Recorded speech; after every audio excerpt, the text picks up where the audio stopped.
अपने स्टार्ट करते हैं एक न्यू चैप्टर से। बहुत ही इंपॉर्टेंट, बहुत इंटरेस्टिंग और बहुत ही इजी टॉपिक है। ठीक है, मतलब एकदम भी डिफिकल्ट टॉपिक नहीं है ये।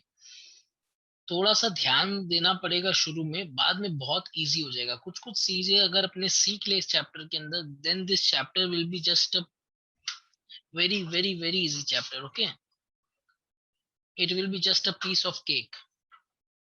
आओ देखते हैं। चैप्टर का नाम है इशू ऑफ शेयर्स। तो मेरे ख्याल से काफी लोग को काफी आइडिया भी होगा इस चैप्टर के बारे में। बहुत कुछ तुम लोग को नया भी सीखने मिलेगा। कोई डाउट हो तो पूछ लेना, ठीक है। चलो, चैप्टर का नाम है इशू ऑफ शेयर्स। अच्छा, पहला बात, ये चैप्टर अपने लिए खाली क्या ऑब्जेक्टिव है। ऑब्जेक्टिव का मतलब हुआ खाली एमसीक्यूज आने वाला है इसके अंदर, right.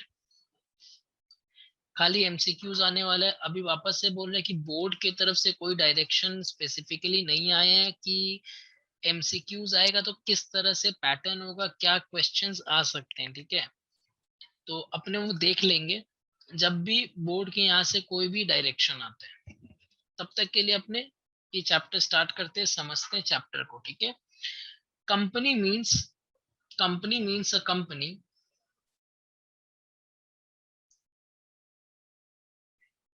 Company means a company incorporated under this act or any previous company laws।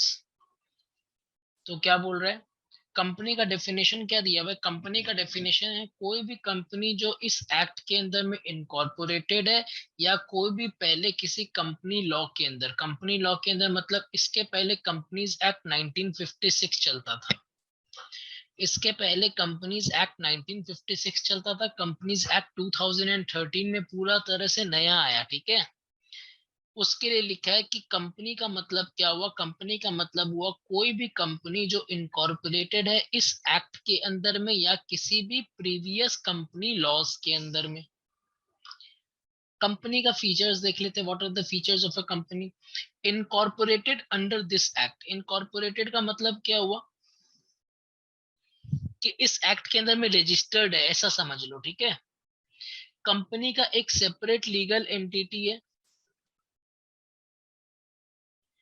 Company का एक separate legal entity. Separate legal entity का मतलब क्या हुआ कि identity of company is separate from its members. Members मतलब शेयर होल्डर्स। ठीक है, जो कंपनी का जो मेंबर लोग है उससे कंपनी का आइडेंटिटी अलग है, इसलिए कंपनी एक सेपरेट लीगल एंटिटी है। ठीक है, आर्टिफिशियल पर्सन की तरह इसको देखा जाता है। ऐसा माना जाएगा कि एक पर्सन है लॉ के आइज में। लॉ के आइज में देखा जाएगा एक आर्टिफिशियल पर्सन है। ये सब तुम लोग कॉमर्स या बीएसटी में पढ़ चुका है, पहले क्लास 11 में पढ़ चुका है सब कुछ कॉमर्स या बीएसटी में। ठीक है, परपीचुअल एग्जिस्टेंस क्या है, इसका मतलब क्या हुआ कि कंपनी हमेशा एग्जिस्ट करता रहेगा। इसका मतलब हुआ कि कोई मेंबर आए या कोई मेंबर चला जाए, मेंबर के आने जाने से कंपनी को फर्क नहीं पड़ने वाला, कंपनी चलती रहेगी। लिमिटेड लाइबिलिटी का मतलब क्या हुआ। लिमिटेड लाइबिलिटी मतलब हुआ कि जितने एसेट्स है ना कंपनी के पास, जितने एसेट्स है कंपनी के पास, जो बाहर वाले लाइबिलिटी को हम लोग को अगर पेमेंट करना पड़ा तो कंपनी को एसेट्स को हम लोग बेच के पेमेंट कर सकते हैं। लेकिन तभी भी कंपनी का पूरा एसेट्स खत्म हो जाने के बाद भी अगर किसी बाहर वाले की लायबिलिटी रह जाती है तो members are not personally liable. ऐसा पार्टनरशिप में होता था क्या कि members were personally liable to outsiders for their amount due. ठीक है, कोई भी अमाउंट ड्यू उसके लिए मेंबर या पार्टनर लोग घर से पैसा लाके देना पड़ता था अगर फर्म में पैसा नहीं होता। यहाँ ऐसा सीन नहीं है। यहाँ पे क्या सीन है, यहाँ पे liability of members is limited, limited to the assets of the company. जितना एसेट है उसी को हम लोग रियलाइज करके पैसा दे सकते हैं, उससे ज्यादा पैसा नहीं दिया जा सकता। ऐसा नहीं बोल सकते किसी मेंबर या शेयर होल्डर को जाओ अपने घर से पैसा लेके आओ, नहीं। ठीक है, वो मेंबर जितना पैसा लगा चुका कंपनी में वो उसी के लिए लायबल है, अलग से उसको कुछ लाने का जरूरत नहीं है। ट्रांसफरेबिलिटी ऑफ शेयर, जिसका मतलब क्या हुआ, कंपनी का जो ओनरशिप होता है ना, जो ट्रांसफर किया जा सकता है शेयर्स को from one person to other person. Management and ownership are separate. Are separate. Management कौन देखता है और ओनरशिप किसका होता है? ये बोलना चाह रहा है कि जरूरी नहीं कि जो ओनर है ना वही मैनेज करे बिजनेस को. जरूरी नहीं जो ओनर है वही मैनेज करे बिजनेस को. Owners are share holders. Owners कौन होते हैं? Owners are share holders. Owners क्या करते हैं? अलग से मैनेजमेंट बनाते हैं जो बेसिकली डायरेक्टर्स को मिला के होता है. जो बेसिकली डायरेक्टर्स को मिला के होता है. ओनर्स डायरेक्टर या किसी और आदमी को अपॉइंट करते हैं बिजनेस चलाने के लिए.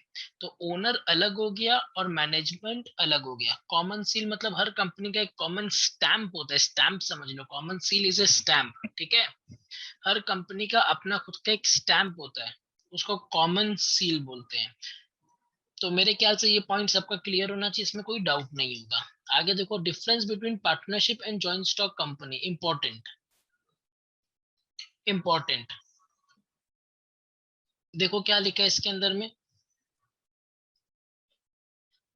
इसके अंदर फॉर्मेशन का बात किया है. फॉर्मेशन का बात किया. Formed by an agreement among the partners. Registration is not compulsory. Partnership को रजिस्टर कराना कंपलसरी नहीं है, ये अपने को पता है. राइट. पार्टनरशिप को रजिस्टर कराना कंपलसरी नहीं है इंडियन पार्टनरशिप एक्ट के अंदर, ये अपने को पता है ना. पार्टनरशिप डीड रजिस्टर्ड हो ऐसा जरूरी नहीं है. ये कैसे बनता है? ये मियर अग्रीमेंट से बन जाता है पार्टनरशिप. दो लोग आए, बोले चलो अपने कोई काम करते हैं, ये पार्टनरशिप हो गया. लेकिन कंपनी ऐसे नहीं बनता है. कंपनी का पूरा एक रजिस्ट्रेशन का अलग से प्रोसेस होता है. And formed by registration under the companies act. Companies act के अंदर में इसको रजिस्टर करना पड़ता है. उसके बाद देखो नंबर ऑफ मेंबर्स. यहाँ पे मिनिमम 2 मेंबर हो सकते हैं, मैक्सिमम 50 मेंबर हो सकते हैं.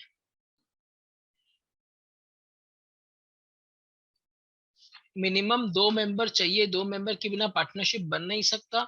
और मैक्सिमम 50 पार्टनर्स हो सकते हैं इसके अंदर. और कंपनीज एक्ट के अंदर देखो 3 तरह की अलग अलग कंपनीज है जिसके अंदर दे दिया है यहाँ पे. ओपीसी के अंदर 1 मेंबर होगा. ओपीसी का फुल फॉर्म होता है वन पर्सन कंपनी. ये जो सिस्टम है ना, ये जो टाइप ऑफ कंपनी है, ये नया आया है कंपनीज एक्ट 2013 से. पहले ऐसा कोई कॉन्सेप्ट एग्जिस्ट नहीं करता था. आज के दिन ऐसा कॉन्सेप्ट एग्जिस्ट करता है ओपीसी वाला, कि एक मेंबर होगा तो भी कंपनी बनाया जा सकता है. एक मेंबर होगा मतलब क्या हो कि मिनिमम एक मेंबर, मैक्सिमम एक मेंबर, मतलब एक पर्सन खुद का खुद कंपनी बना सकता है. उस कंपनी को हम लोग बोलेंगे ओपीसी, मतलब वन पर्सन कंपनी. आगे देखो प्राइवेट. ये सब देखो, ये सब चीज और इम्पोर्टेंट हो गया है तुम लोग के लिए. स्पेशली जब अपने को पता है कि अपना जो पेपर है वो एमसीक्यू है. स्पेशली अपने को पता है कि अपना जो पेपर है वो एमसीक्यू है. ठीक है. प्राइवेट में मिनिमम 2% है, मैक्सिमम 200% है. प्राइवेट कंपनी के अंदर में मिनिमम 2% चाहिए, मतलब 2 शेयर होल्डर होने चाहिए. और मैक्सिमम कितने हो सकते हैं? देखो मैक्सिमम 200 हो सकते हैं. पब्लिक कंपनी के अंदर देखो मिनिमम 7 मेंबर चाहिए, maximum not applicable. Minimum 7 member चाहिए, मैक्सिमम नॉट एप्लीकेबल. मतलब कितने भी मेंबर्स हो सकते हैं, कितने भी शेयर होल्डर्स हो सकते हैं. There is no limit. Liability में देखो, इसके केस में अनलिमिटेड लाइबिलिटी होता है पार्टनर्स का, अपने को पता है. इसके केस में अनलिमिटेड लाइबिलिटी होता है पार्टनर्स का, अपने को पता है. और कंपनी में क्या होता है, अभी अपने पढ़ के गए हैं कि liability of members is limited. Liability of members is limited. जितना पैसा दिया है उतना ही लगेगा, उससे बेसी ये लोग को घर से लाने का जरूरत नहीं है. Distribution of profits. Profit is distributed among the partners as per the agreement. जैसा डीड में लिखा रहेगा या जैसा अग्री किया हुआ रहेगा वैसे प्रॉफिट बटेगा. कुछ अग्री नहीं किया तो, कुछ अग्री नहीं किया हुआ हो तो बोलो जल्दी से. इक्वली होगा सर। यस, इक्वली होगा, कुछ अग्री नहीं किया तो इक्वली हो जाएगा। थोड़ा सा तुम लोग भी आंसर करते रहो, ठीक है ना।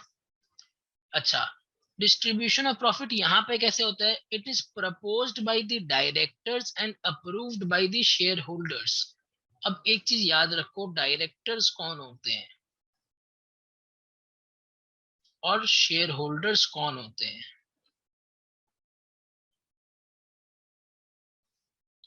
Share holders are owners. Share holders कौन होता है? शेयर होल्डर्स ओनर्स होते हैं। डायरेक्टर्स कौन होते हैं? समझ के चलो मैनेजर होते हैं। समझ के चलो मैनेजर होते हैं। क्या शेयर होल्डर और डायरेक्टर सेम हो सकते हैं? क्या शेयर होल्डर और डायरेक्टर सेम हो सकते हैं? हाँ, एकदम हो सकते हैं, क्यों नहीं हो सकते हैं। ठीक है, शेयर होल्डर और डायरेक्टर सेम हो सकते हैं, कोई दिक्कत नहीं है इसके अंदर में। लेकिन क्या सेम हो ऐसा जरूरी है? नहीं। देखो, कुछ लोगों ने मिलके एक कंपनी बनाई। कंपनी तो ये लोग बना लिए, ये लोग इस कंपनी के ओनर्स है, लेकिन ये लोग सोचते हैं कि ये कंपनी को चलाने के लिए कोई अच्छा मैनेजर चाहिए अपने को। ये लोग क्या सोचे? ये लोग सोच रहे हैं कि ये कंपनी को चलाने के लिए कोई अच्छा मैनेजर चाहिए अपने को।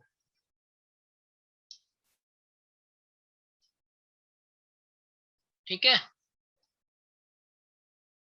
तो ये लोग क्या करेगा? कुछ डायरेक्टर्स को अपॉइंट कर देंगे कंपनी चलाने के लिए। अब डायरेक्टर्स कंपनी चलाएंगे और इनको ना हर ईयर एंड में हिसाब दिया जाता है एजीएम के अंदर। कहाँ पे? एनुअल जनरल मीटिंग के अंदर। कहाँ पे? एनुअल जनरल मीटिंग के अंदर। अब क्या होता है, जब साल के अंदर में प्रॉफिट कमाती है ना कंपनी, तो डायरेक्टर्स होते हैं ना, वो प्रपोज करते हैं। क्या करते हैं? प्रपोज करते हैं डिविडेंड। डिविडेंड क्या है? डिविडेंड कुछ नहीं है, प्रॉफिट का शेयर है। डिविडेंड कुछ नहीं है, प्रॉफिट का शेयर है। वो लोग प्रपोज करते हैं कि सपोज कंपनी ने 30 करोड़ रुपए कमाए। ठीक है, अब डायरेक्टर क्या सोचते हैं? डायरेक्टर सोचते हैं एक काम करते हैं, 12 करोड़ अपने शेयर होल्डर्स में बांट देते हैं और बाकी 18 करोड़ अपने रिटेन कर लेते हैं। बाकी 18 करोड़ अपने रिटेन कर लेते हैं। रिटेन करने का मतलब क्या हुआ? रिटेन करने का मतलब हुआ कि इस पैसा को अपने अपने पास रख लेते हैं बिजनेस को फर्दर बढ़ाने के लिए, और ये पैसा अपने ओनर्स में बांट देते हैं। तो अब क्या होता है, डायरेक्टर्स प्रपोज करते ये बात कि हम लोग इतना पैसा प्रॉफिट बांटना चाहते हैं। अब क्या होगा, शेयर होल्डर्स लोग है ना, इसको अप्रूव कर देते हैं। क्या करते हैं? इसको अप्रूव कर देते हैं और ये प्रॉफिट शेयर होल्डर्स लोग में डिस्ट्रीब्यूट हो जाता है। तो देखो, proposed by directors and approved by shareholders. It is proposed by directors and approved by shareholders. लेकिन एक इंटरिम डिविडेंड भी होता है। इंटरिम डिविडेंड क्या हुआ? इंटरिम डिविडेंड का मतलब हुआ साल खत्म होने के बीच में, ईयर एंड होने के बीच में। इंटरिम डिविडेंड में क्या होगा? इंटरिम डिविडेंड के अंदर में ईयर एंड होने के बीच में ही कंपनी कुछ ज्यादा प्रॉफिट कमा रही है, तो डायरेक्टर सोचते हैं एक काम करते हैं, थोड़ा प्रॉफिट शेयर होल्डर्स लोग को डिस्ट्रीब्यूट कर देते हैं। ठीक है, आगे देखो, management. Managed by all the partners और any of the partners acting for all. ये अपने को पता है, ये अपने को पता है। यहाँ पे क्या है? Management of the company is interested to the directors. अभी बताया ना, ओनर लोग डायरेक्टर अपॉइंट करते हैं जो कंपनी को देखते हैं। ओनर लोग डायरेक्टर अपॉइंट करते हैं जो कंपनी को देखते हैं। आगे देखो, आगे है ऑडिट। ऑडिट मैंडेटरी नहीं होती है पार्टनरशिप कंपनीज की, सॉरी पार्टनरशिप फर्म्स की, लेकिन कंपनीज को ऑडिट कराना मैंडेटरी होता है। कंपनीज को ऑडिट कराना मैंडेटरी होता है अंडर कंपनीज एक्ट 1956। ऑडिट का मतलब कोई बता सकता है क्या होता है?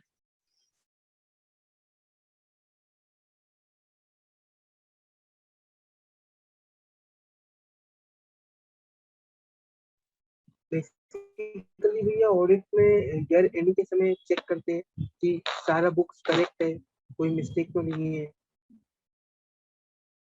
हाँ, ऑडिट का मतलब यही होता है। क्या होता है? देखो, ऑडिट का मतलब यही होता है कि ऑडिटर लोग चेक करते हैं कि बुक में जितनी भी एंट्रीज की हुई है वो ठीक है कि नहीं है। मतलब जो बुक्स है ना, books of accounts true and fair view दे रहा है या नहीं दे रहा है, ठीक है, उसको बोलते हैं ऑडिट। आगे देखो kinds of companies. Kinds of companies, तीन तरह की कंपनियां होती है, एक ओपीसी, एक प्राइवेट कंपनी, एक पब्लिक कंपनी, ठीक है। ये थोड़ा सा थ्योरी है, इस पे अपने बाद में आते हैं, इस थ्योरी पे अपने बाद में आते हैं, अच्छे से समझेंगे। अभी एक बार थोड़ा सा आगे बढ़ जाओ, ठीक है। क्या लिखा है देखो, process of incorporation of a company. Company incorporate कैसे होती है, रजिस्टर कैसे होती है। देखो कंपनी का सबसे पहले होता है प्रमोशन। प्रमोशन का मतलब क्या हुआ तुम लोग को पता है। एक पर्सन है, उसके पास एक आइडिया आया, एक पर्सन या एक ग्रुप ऑफ पर्सन है, उनके पास एक आइडिया आया कि हम लोग एक काम करते हैं, कोई चीज का बिजनेस स्टार्ट करते हैं। बिजनेस स्टार्ट कैसे करेंगे, सबको पता है बिजनेस कैसे स्टार्ट होता है। लेकिन क्या तुम लोग को पता है बिजनेस स्टार्ट करने के लिए एक फॉर्म चूज करना जरूरी है। एक एंटिटी का फॉर्म चूज करना जरूरी है कि जो एंटिटी होने वाली है वो कौन सी होने वाली है। क्या वो सोल प्रोप्राइटरशिप होगी, क्या हम लोग पार्टनरशिप करें, या क्या हम लोग कंपनी बना ले। देख रहा तुम लोग, क्या हम लोग सोल प्रोप्राइटरशिप करें। सोल प्रोप्राइटरशिप मतलब single person, one person only. Partnership में मिनिमम 2% चाहिए और मैक्सिमम 2 to 50। और कंपनी के अंदर अलग अलग कैटेगरी अपने को पता है, ओपीसी, प्राइवेट एंड पब्लिक, ठीक है। तो क्या है, दो चार आदमी लोग हैं, उनके पास एक आइडिया आया कि हम लोग कोई काम स्टार्ट करेंगे। काम स्टार्ट करने के लिए एक फॉर्म ऑफ एंटिटी चाहिए। ये लोग बोले हम लोग कंपनी बनाएंगे। ये लोग बोले हम लोग कंपनी बनाएंगे, उस कंपनी से काम करेंगे। अब देखो एक कंपनी बनाने का बहुत रीजंस हो सकता है, और पार्टनरशिप चूज करने का बहुत रीजंस हो सकता है, या पार्टनरशिप नहीं चूज करने का बहुत रीजंस हो सकता है, कुछ भी बोल लो, ठीक है। तो इनके पास दो ऑप्शन था, या तो हम पार्टनरशिप बना ले, पार्टनरशिप फर्म बना ले, या हम कंपनी बना ले। अब पार्टनरशिप में सबसे बड़ा डिसएडवांटेज क्या होता है, limited liability, sorry unlimited liability. लेकिन कंपनी में क्या होता है, लिमिटेड लायबिलिटी, है ना। ऑल्दो इस चीज को ओवरकम कर दिया गया है, इस चीज को ओवरकम कर दिया गया है लिमिटेड लायबिलिटी पार्टनरशिप बना के, ठीक है।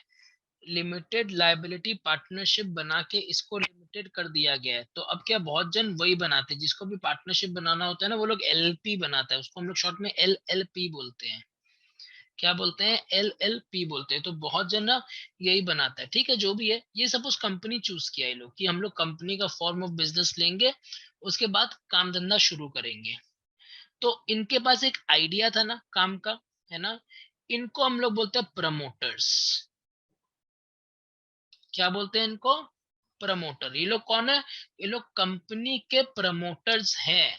मतलब जिसका आइडिया होता है ना कंपनी स्टार्ट करने का, या कोई बिजनेस स्टार्ट करने का कंपनी फॉर्म में, उनको हम लोग प्रमोटर्स बोलते हैं। उसी प्रोसेस को हम लोग प्रमोशन बोलते हैं। क्या प्रमोशन क्या हुआ देखो, कि कुछ लोग बैठे, मिलके डिसाइड किए कि हम लोग कुछ काम करेंगे, कोई आइडिया आया, अब लोग डिसाइड किए कि हम लोग एक कंपनी खोलेंगे, इसको बोलते हैं प्रमोशन होना। कंपनी के केस में इसको बोलते हैं प्रमोशन, ठीक है ना। कि प्रमोटर लोग डिसाइड किया कि हम लोग कोई काम शुरू करने वाले हैं, ठीक है। आइडिया आ गया मेरे पास बिजनेस का, अब क्या है, अब यहाँ पे बचा इनकॉर्पोरेशन। इनकॉर्पोरेशन का मतलब क्या हुआ, इनकॉर्पोरेशन का मतलब हुआ कि अपने पास आइडिया तो आ गया है कि हम लोग ये काम धंधा शुरू करेंगे, लेकिन लीगल फॉर्मेलिटीज पूरी करनी पड़ेगी। लीगल फॉर्मेलिटीज क्या होती है, लीगल फॉर्मेलिटी में सबसे पहले आता है रजिस्ट्रेशन ऑफ कंपनी।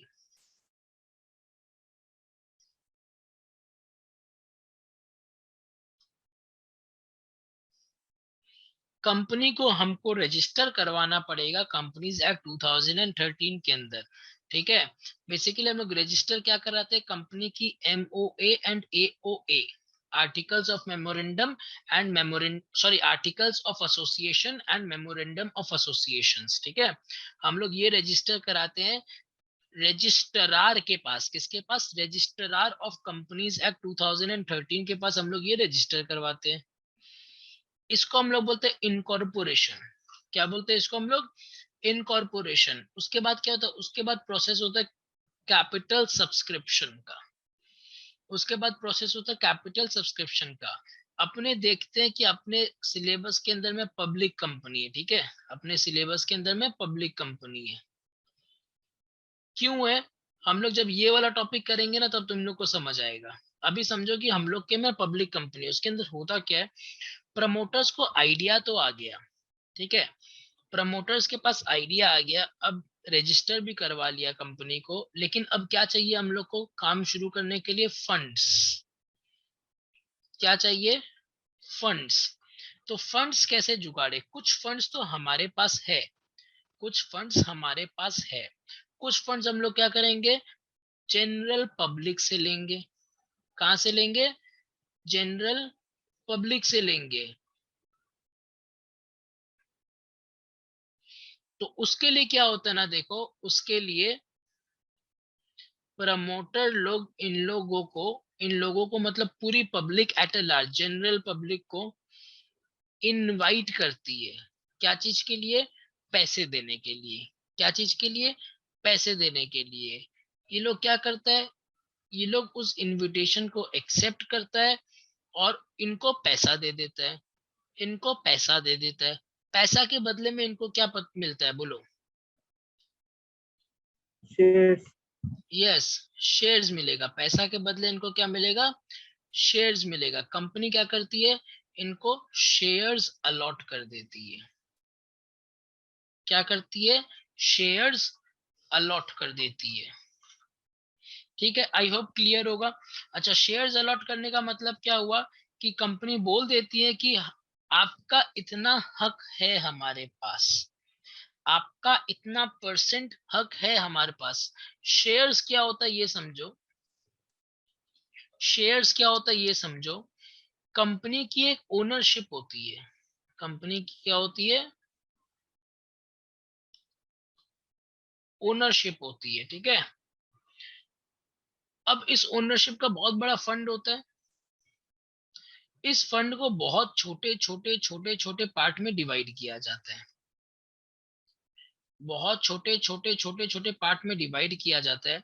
और एक एक पार्ट जो होता है ना, उसी को हम लोग बोलते हैं शेयर, और कुछ नहीं है। उसी को हम लोग बोलते हैं शेयर।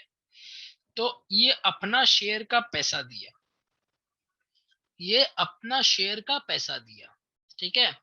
तो इसी को हम लोग बोलते हैं कैपिटल सब्सक्रिप्शन। कैपिटल को सब्सक्राइब किया। कौन सब्सक्राइब किया? जनरल पब्लिक ने प्रमोटर्स के कंपनी को आगे बढ़ाने के लिए या उनके आइडिया को आगे बढ़ाने के लिए इनको इंटरेस्टिंग लगा, तो क्या किया? इनको पैसे दे दिए, उसके बदले इनको शेयर्स मिल गया। अब तुम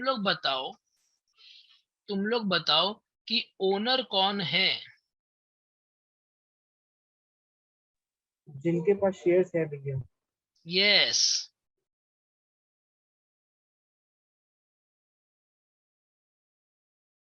ये लोग कौन है? ये लोग ओनर्स है। ये लोग कौन है? ये लोग ओनर्स है। ओनर्स कौन होते हैं? जो कंपनी के शेयर होल्डर्स होते हैं ना, उन लोग ही ओनर होता है, ठीक है। रियल वर्ल्ड में तो क्या होता है, प्रमोटर्स के पास खुद का कुछ पैसा होता है, वो लोग खुद को भी शेयर अलॉट कर लेते हैं, ठीक है। उनके खुद के पास भी कुछ पैसा होता है, खुद को शेयर्स अलॉट कर देते हैं। मेजॉरिटी स्टेक कभी भी कंपनी स्टार्ट होगा ना, तो मेजॉरिटी स्टेक इनके पास ही रहता है, शेयर होल्डर्स शेयर्स का, ठीक है। तो अब देखो, अब इनके पास आ गया पैसा। तो जब पैसा आ गया तो क्या करे? चलो, जिस चीज के लिए पैसा लिया वही काम करते हैं, मतलब बिजनेस को कमेंस करते हैं, बिजनेस को स्टार्ट करते हैं अपने, ठीक है। किसी को डाउट यहां तक कोई?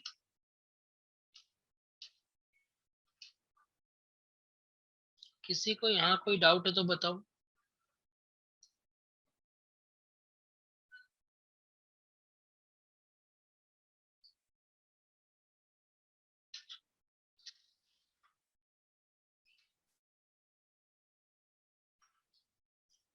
चलो कोई डाउट नहीं है तो अपने आगे बढ़ते हैं।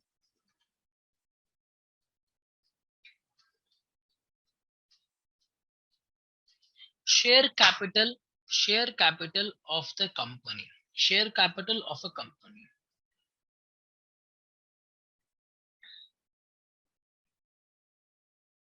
हाँ हाँ, सिंपली शेयर खरीद लेने से ओनर बन जाता है, एकदम ठीक बात है। ठीक है, बट ऐसा मत समझना कि हम लोग जो शेयर्स खरीदते हैं उससे हम लोग ओनर बन जाते हैं। ऑफ कोर्स ओनर बन जाते हैं, वो ठीक बात है, लेकिन अपना स्टेक कितना होता है तुम लोग इमेजिन भी नहीं कर सकते हैं। कितना जीरो लगा के 1% लगाए, मेरे को आइडिया भी नहीं है। ठीक है, ओनर है, अगर मेरे पास आईटीसी के 200 शेयर्स है तो मैं आईटीसी का ओनर हूं, yes I am the owner. लेकिन क्या खाली मैं ओनर हूं? नहीं, आईटीसी के शेयर्स करोड़ में, ठीक है। तो अगर 1 करोड़ भी शेयर हुआ तो तुम लोग देख लो हम कितना परसेंटेज के लिए ओनर है। तो मेरा कोई इन्फ्लुएंस नहीं होने वाला कंपनी पे, ये चीज याद रखना। ठीक है, ये चीज याद रखना कि मेरा कंपनी पे कोई इन्फ्लुएंस नहीं होने वाला, क्योंकि मैं इतना छोटा शेयर होल्डर हूं उसका कि उसको मतलब मैं कहीं पे गिना भी नहीं जाऊंगा। ठीक है, तो शेयर होल्डर ओनर होता है, ऑफ कोर्स ओनर होता है, लेकिन कितना परसेंट के लिए, अगर अपने जनरल पब्लिक का बात करें, इंडिविजुअल के लिए, तो अपने पास इतने कम शेयर्स होते हैं, इतना कम परसेंटेज होता है कि अपना कोई इन्फ्लुएंस नहीं है कंपनी पे। चलो, share capital means the maximum share capital that a company can issue. Share capital का मतलब क्या हुआ कि मैक्सिमम वो कंपनी कितने शेयर्स इशू कर सकती है। Share capital of a company is divided into small units, each unit is known as a share. समझ में आया? टोटल जो पैसा था उस पैसा को छोटे छोटे यूनिट में डिवाइड किया, एक यूनिट को हम लोग एक शेयर बोलते हैं। Now see, total share capital divided by total number of shares, total share capital divided by total number of shares is equal to nominal और face value of the share। अब देखो, तुम लोग देखेगा ना कि मार्केट में कुछ रेट चल रहा होता है शेयर का। ठीक है, मार्केट का कुछ रेट चल रहा है, सपोज कि आईटीसी का शेयर का दाम 210 रुपया पर शेयर। ठीक है, तो ये हर सेकंड फ्लक्चुएट होता रहता है, राइट। तो क्या ये नॉमिनल वैल्यू है? नहीं, ये नॉमिनल वैल्यू नहीं है। नॉमिनल वैल्यू क्या होता है? हर शेयर का खुद का एक नॉमिनल वैल्यू होता है, वो उसको फेस वैल्यू बोलते हैं। सपोज 5 रुपया या 10 रुपया ऐसे करके नॉमिनल वैल्यू होगा। तो ये सर बैलेंस क्या? बैलेंस प्रीमियम है। ठीक है, आगे चलो। फेस वैल्यू का मतलब क्या हुआ कि एक शेयर कितना रुपया का है, एक शेयर का कितना रुपया का वैल्यू है, एक शेयर का कितना रुपया का वैल्यू है। प्रोस्पेक्टस क्या होता है? देखो, prospectus is a document which is issued to public for inviting offers. अपने बोले ना कि ये लोग इनवाइट करेगा, इन लोग को कैसे इनवाइट करता है मालूम है? प्रोस्पेक्टस इशू करके। कैसे इनवाइट करता है? प्रोस्पेक्टस इशू करके। प्रमोटर्स प्रोस्पेक्टस इशू करती है अपनी, न्यूज़पेपर हो गया या कहीं पे भी। ठीक है, ऑनलाइन हो गया, साइट वगैरह बहुत मिल जाएगा तुम लोग को, वहां पे प्रोस्पेक्टस इशू करती है। ओनर्स क्या करते हैं? उस प्रोस्पेक्टस को रीड करते हैं, उसके अंदर कंपनी का विजन, मिशन एटसेट्रा डिटेल सब दिया हुआ रहता है। उसको पढ़ के वो लोग डिसाइड करते हैं कि इसको पैसा देना है कि नहीं देना है। ठीक है, तो देखो, prospectus is a document which is used to the public for invite, which is used to the public for inviting offers from the public for the subscription or purchase of any securities of a body corporate. It includes red herring prospectus or any other notice, circular, advertisement or any such document। ये किसी भी form में हो सकता है। ठीक है, उसके बाद देखो, मिनिमम सब्सक्रिप्शन बोल के एक वर्ड लिखा है यहाँ पे। मिनिमम सब्सक्रिप्शन क्या होता है अपने ये समझते हैं। ठीक है, अब देखो, सपोज इनको चाहिए 10 करोड़ रुपए, इनको चाहिए 10 करोड़ रुपए।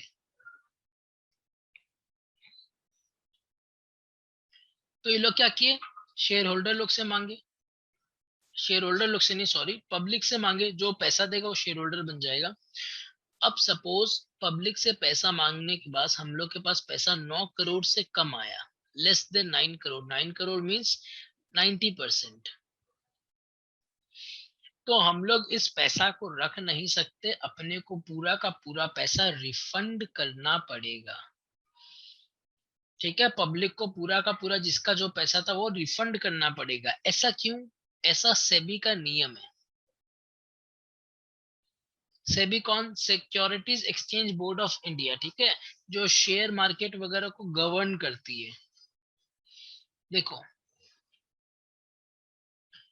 minimum subscription is the amount stated in the prospectus that must be subscribed, and the sums payable on the application for the amount stated have been paid and received by the company as per Securities and Exchange Board of India। देखो अभी बोला ना सेबी है, ऐसा नियम सेबी ने निकाला है।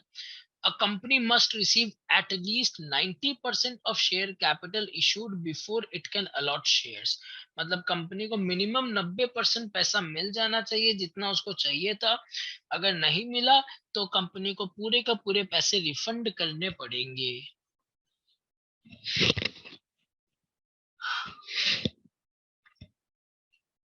आगे देखो क्या लिखा है, प्रेफरेंस शेयर्स और इक्विटी शेयर्स। प्रेफरेंस शेयर्स क्या होता है? जिसके पास दो तरह के प्रेफरेंशियल राइट्स होते हैं। प्रेफरेंशियल राइट्स क्या? Payment of dividend. उनको पेमेंट ऑफ डिविडेंड मतलब डिविडेंड मिलने का अधिकार है कि इनको डिविडेंड देना ही पड़ेगा। ऐसा सोच के चलो, ऐसा मत सोचो, ऐसा सोचो कि इनको डिविडेंड इक्विटी वालों से पहले मिलेगा। इनको डिविडेंड इक्विटी वालों से पहले मिलेगा, इसलिए इनको प्रेफरेंशियल राइट मिला है। प्रेफरेंशियल मतलब प्रेफर्ड राइट मिल रहा है। क्या चीज का? Payment of dividend. और दूसरा क्या? Repayment in case of winding up और रिपेमेंट ऑफ द कंपनी।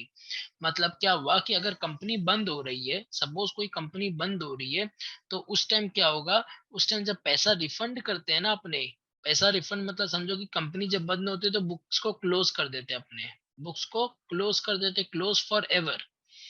उसके बाद कंपनी के पास कुछ बैलेंस बचता है ना, वो अपने शेयर होल्डर्स में बांट देती है। तो यहाँ बोल रहा है कि इक्विटी वालों से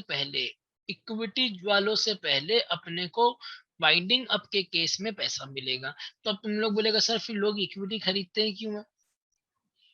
तुम लोग क्या बोलेगा? सर फिर लोग इक्विटी खरीदते ही क्यों है? उसका रीजन ये है कि प्रेफरेंशियल का दाम एज सच इंक्रीज नहीं होता है। प्रेफरेंशियल का फिक्स्ड अमाउंट होता है और उसके अंदर फिक्स्ड परसेंटेज ऑफ रिटर्न मिलता है। क्या इक्विटी में ऐसा होता है? नहीं, इक्विटीज आर रिस्की, उसके अंदर रिटर्न कितना भी मिल सकता है, इसलिए लोग इक्विटी को प्रेफर करते हैं।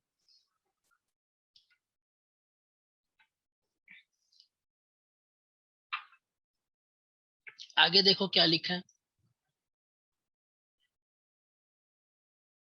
हाँ ये भी है, इक्विटी के अंदर में वोटिंग राइट्स मिलता है, प्रेफरेंशियल शेयर के अंदर में मिल भी सकता है या नहीं भी मिल सकता है, मिल भी सकता है या नहीं भी मिल सकता है। जनरली नहीं मिलता है, ठीक है, जनरली नहीं मिलता है।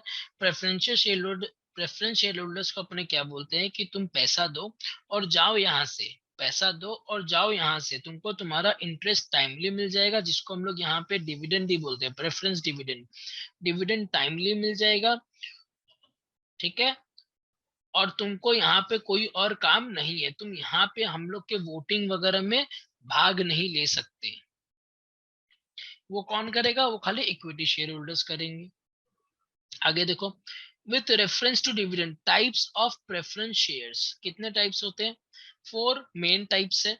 उसके अंदर में क्या क्या टाइप है?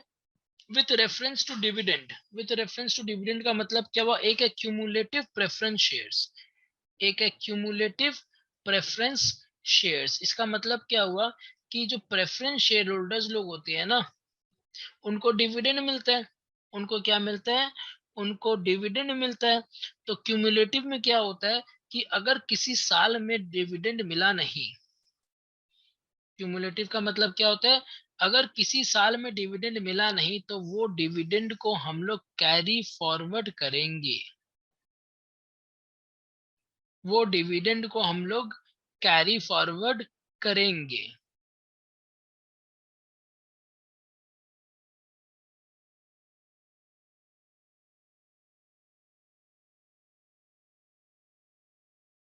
ठीक है, तो इसके अंदर बेसिकली क्या होता है देखो, dividend is accumulated for the years in which they are not paid, in which they are not wait. इसमें क्या था, डिविडेंड्स को हम लोग क्यूमुलेट करते रहते हैं, तो नॉन क्यूमुलेटिव में क्या होगा, नॉन क्यूमुलेटिव उसका ऑपोजिट हो गया ऊपर वाला के। मतलब क्या, अगर किसी साल डिविडेंड तुमको नहीं मिला तो अगले साल भी नहीं मिलेगा, सॉरी, तो उसका डिविडेंड गया, उसका डिविडेंड गया, ऐसा नहीं कि अगले साल उसका पैसा मिलेगा। तो नॉन क्यूमुलेटिव में क्या होता है, dividend is not cumulated.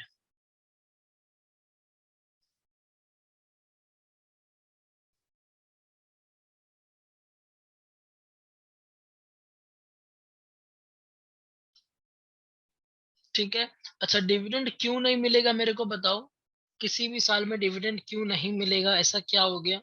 Loss हुआ होगा भैया कंपनी को। Yes, in case of a loss, generally, ठीक है, जनरली लॉस ही एक रीजन है। यहाँ पे देखो, with reference to participation in surplus profit.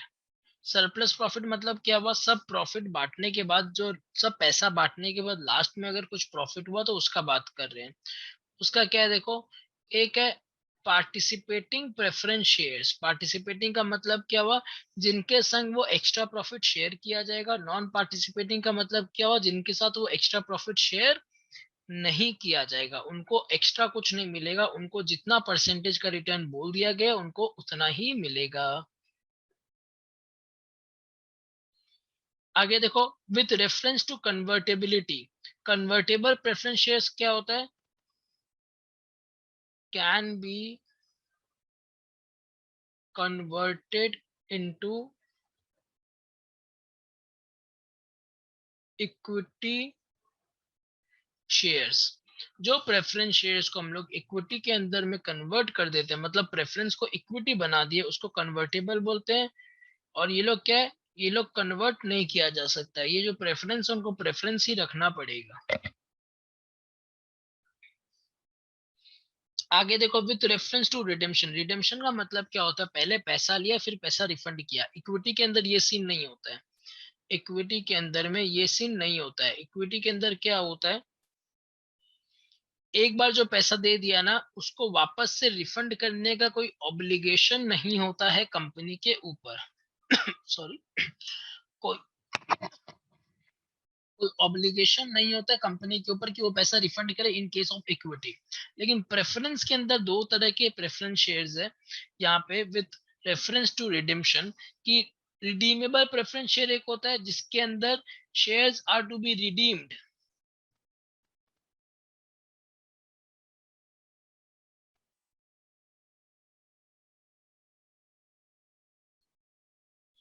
और नॉन रिडीमेबल में क्या होगा, आर नॉट रिडीम।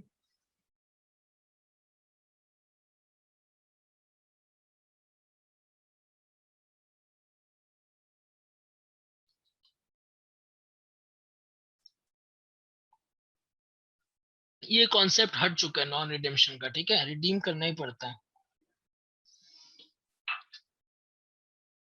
आगे देखो, प्रेफरेंस और इक्विटी में क्या डिफरेंस है, ये रीड करो तुम लोग, पहले खुद रीड करो फिर हम बताते हैं। 2 मिनट लेके रीड करो, चलो स्टार्ट करो।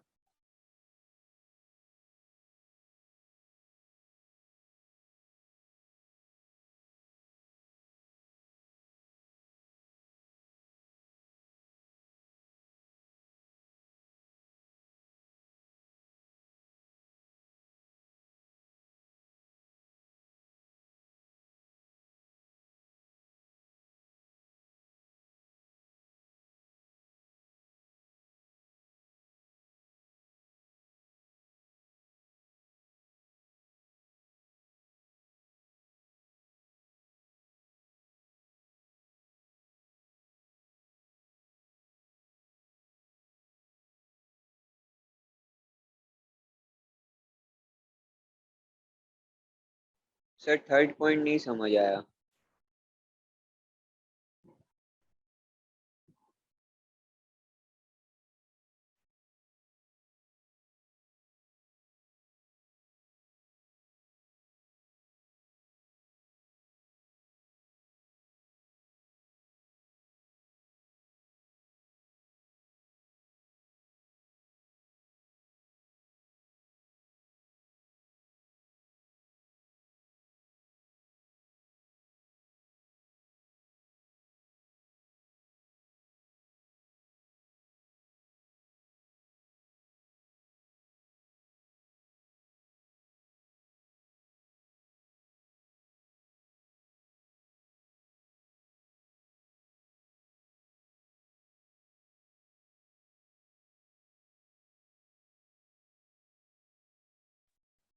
चलो रीड किया तुम लोग?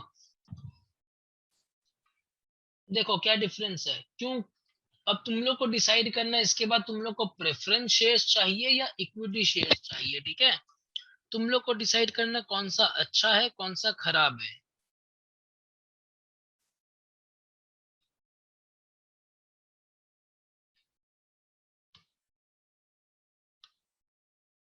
अच्छा, एक एक जन का क्वेरी है कि भैया ये वाला वापस से एक्सप्लेन कर दीजिए। पार्टिसिपेशन इन सरप्लस प्रॉफिट, सुनो क्या होता है। प्रॉफिट कैसे होता है, देखो अपने पास एक प्रॉफिट कमाती है कंपनी, फिर क्या करती है वो प्रॉफिट एज डिविडेंड दे देती है, किसको मालूम है? पहले प्रेफरेंस को देती है, फिर जो बचता है वो इक्विटी को देती है, पहले इसको फिर इसको। तो क्या हुआ, अपना एक प्रॉफिट निकल के आया, इन लोगों को प्रॉफिट दिया जाता है। इन लोगों को कितना प्रॉफिट दिया जाता है, सुनो इनको प्रॉफिट कैसे दिया जाता है। इनके पास है ना परसेंटेज होता है, जैसे 9% प्रेफरेंस शेयर्स या 8% प्रेफरेंस शेयर्स। मतलब क्या हुआ कि अगर आपने 100 के फेस वैल्यू का शेयर खरीदा है, 100 रुपीज के नॉमिनल वैल्यू या फेस वैल्यू का शेयर खरीदा है, तो आपको 9 रुपीज का डिविडेंड मिलेगा ईयरली। आपको 9 रुपीज का डिविडेंड फिक्स मिलेगा। ये एकदम लोन जैसा हो गया, जैसे अपने लोन लेते हैं ना, तो लोन पे फिक्स्ड इंटरेस्ट देना पड़ता है ना, वैसा सीन हो गया प्रेफरेंस के अंदर। तो कंपनी पहले प्रेफरेंस वालों को उनके इंटरेस्ट रेट के हिसाब से डिविडेंड दे देती है। डिविडेंड रेट के हिसाब से, इंटरेस्ट रेट बोलना गलत होगा, वो तो लोन या डिबेंचर्स में होता है। यहाँ पे क्या होता है, यहाँ पे कंपनी डिविडेंड रेट के हिसाब से उनको डिविडेंड दे देती है। उसके बाद कुछ प्रॉफिट बचता है ना, उस प्रॉफिट को हम लोग बोलते हैं सरप्लस प्रॉफिट। अब ये प्रॉफिट किसके पास जाएगा, ये प्रॉफिट इक्विटी के पास जाएगा, है ना। तो यहाँ पे क्या बताना चाह रहा है, बोल रहे कि जो सरप्लस प्रॉफिट आया ना, मतलब इनको देने के बाद जो प्रॉफिट बचा ना, वो अगर ये वाले प्रेफरेंस शेयर्स है तो वो भी इनको मिलेगा along with their dividend, along with their fixed dividend. उनको ये डिविडेंड में भी कुछ शेयर मिलेगा अलोंग विथ इक्विटी, ठीक है। इक्विटी को भी मिलेगा और इनको भी मिलेगा। यहाँ पे क्या होता है, यहाँ पे बोलता है जो आपका रेट ऑफ परसेंटेज, सॉरी, जो आपका डिविडेंड का परसेंटेज फिक्स्ड है, आपको उतना ही डिविडेंड मिलेगा, उससे बेसी नहीं मिलेगा। समझ आ गया ये वाला पार्टिसिपेटिंग वाला?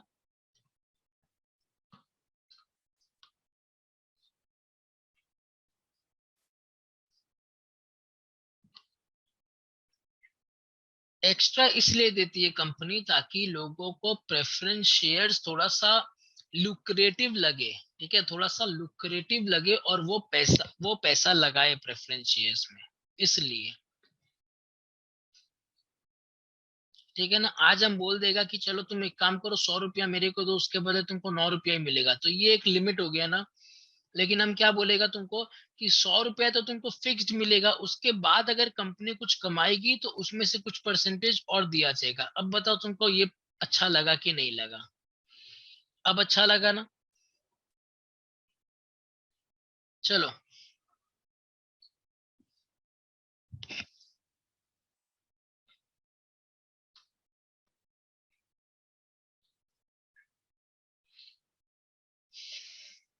चलो प्रेफरेंस शेयर्स और इक्विटी शेयर्स में क्या फर्क है ये देखते हैं। राइट टू डिविडेंड, पहले इनको डिविडेंड दिया जाएगा, फिर इनको डिविडेंड दिया जाएगा।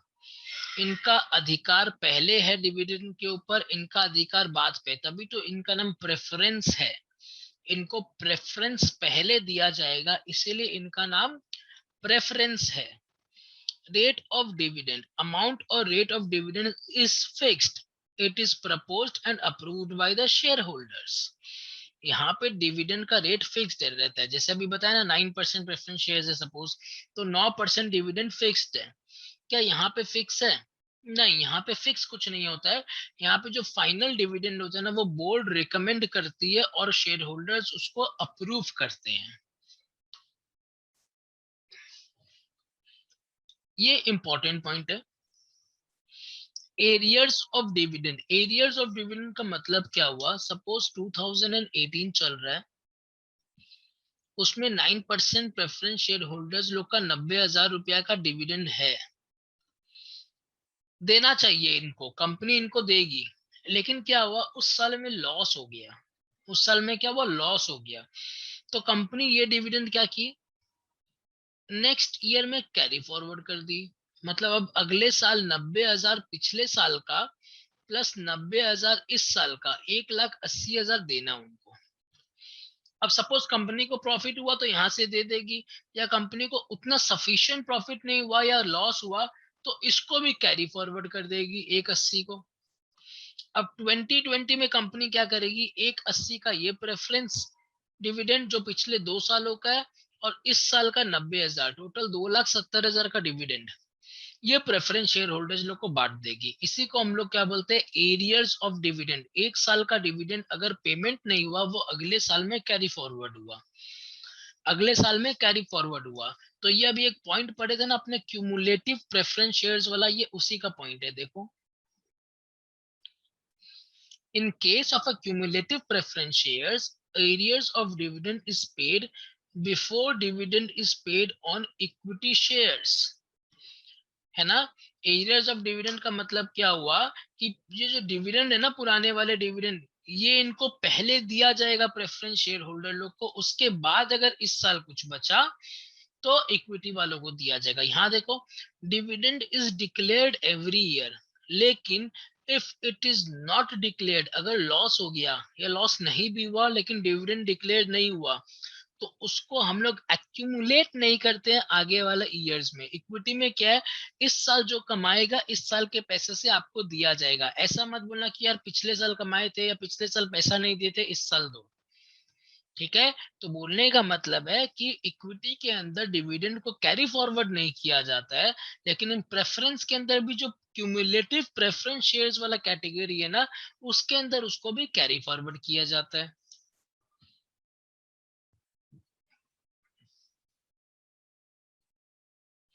उसके बाद देखो, कन्वर्टेबिलिटी। प्रेफरेंस शेयर्स को हम लोग इक्विटी में कन्वर्ट कर सकते हैं, लेकिन इक्विटी शेयर्स को कभी कन्वर्ट नहीं किया जा सकता। आगे देखो, रिडेम्पशन, इनको रिडीम करना पड़ेगा, इनको रिडीम नहीं करती इनको कंपनी, लेकिन बाईबैक जरूर कर सकती है। एक कॉन्सेप्ट होता है बाईबैक का, ठीक है। रिडीम का मतलब तो क्या हुआ कि एक फिक्स्ड इंटरवल के बाद इनको रिडीम किया जाएगा, मतलब इनको वापस से पैसा दे दिया जाएगा। लेकिन यहाँ पे ऐसा कुछ नहीं है। अगर कंपनी के पास सरप्लस कैश इन हैंड है तो कंपनी शेयर्स वापस से खरीद सकती है शेयर होल्डर से, उसको हम लोग बोलते हैं बाईबैक ऑफ शेयर्स। ठीक है, आगे देखो, वोटिंग राइट्स। इनको खाली सम स्पेशल सर्कमस्टेंसेस में वोटिंग राइट मिलता है, हर एक सर्कमस्टेंस में नहीं मिलेगा, लेकिन इनको हर टाइम वोटिंग राइट मिलेगा। अब देखो कि कौन सा ज्यादा इंपॉर्टेंट है। अब देखो, अभी तक ऐसा लग रहा था कि ये अच्छा है। क्यों अच्छा है? कन्वर्ट कर सकते हैं, एरियर ऑफ डिविडेंड होगा, कम से कम फिक्स्ड अमाउंट तो मिलेगा ही मिलेगा, और इक्विटी वाला से पहले मिलेगा। लेकिन जब वोटिंग का बात आया ना, तो इनको वोटिंग का राइट नहीं मिलता है, लेकिन इनको वोटिंग का राइट मिल जाता है। ठीक है, रिडेम्पशन नहीं समझ आया क्या? ठीक है, बता रहे रिडेम्पशन क्या होता है। अभी ये देखो एक बार, refund of capital. Refund of capital का मतलब on winding up. Winding up का मतलब होता है कंपनी बंद हो रही है, वाइंडिंग अप का मतलब हुआ कि कंपनी बंद हो रही है। जब कंपनी बंद होगी तो प्रेफरेंस शेयर कैपिटल को पेमेंट किया जाएगा इक्विटी वालों से पहले। इक्विटी वालों से पहले हम लोग को प्रेफरेंस का पैसा चुकाना पड़ेगा, उसके बाद जो बचेगा वो इक्विटी वालों को मिलेगा। ठीक है। वाइंड अप में क्या होता है, सुनो हम तुम लोग को बता रहे, सपोज कंपनी वाइंड अप होती है, उस सिनेरियो में क्या होता है, अब कंपनी को पेमेंट करना होगा, अपने असेट्स को कंपनी रियलाइज कराती है। ठीक है, असेट्स को कंपनी रियलाइज करवाती है, उसके बाद क्या करती है, सबसे पहले आउटसाइड लायबिलिटी को पेमेंट करती है। आउटसाइड लायबिलिटी, सपोज कोई लोन है या कोई क्रेडिटर है या एटसेट्रा कुछ और है। ठीक है, उसको कंपनी पेमेंट करेगी सबसे पहले। उसके बाद जो पैसा बचेगा, प्रेफरेंस शेयर वालों से जितना पैसा लिया था उनको दे देगी। प्रेफरेंस वालों से जितना पैसा लिया था उनको दे देगी। उसके बाद जो भी बचा ना, वो तो इक्विटी वालों का ही है, चाहे कुछ बचा या चाहे कुछ नहीं बचा, या चाहे कुछ ज्यादा ही बच गया, जितना बचा पूरा इनको मिलेगा। तो इनके पास देखो रिस्क भी है और रिवॉर्ड भी है। रिस्क कैसा, कि अगर कुछ पैसा नहीं बचा तो आपको कुछ नहीं मिलेगा। अच्छा, ये रिस्क इसके ऊपर भी है, तो ये रिस्क इसके ऊपर भी है कि अगर पैसा नहीं बचा तो किसी को नहीं मिलेगा। लेकिन एक सीक्वेंस हो गया ना, कि अगर पैसा है कंपनी के पास तो पहले इनको दो, फिर कुछ बचेगा तो इनको दो, फिर जो बचा वो इनको दे दो।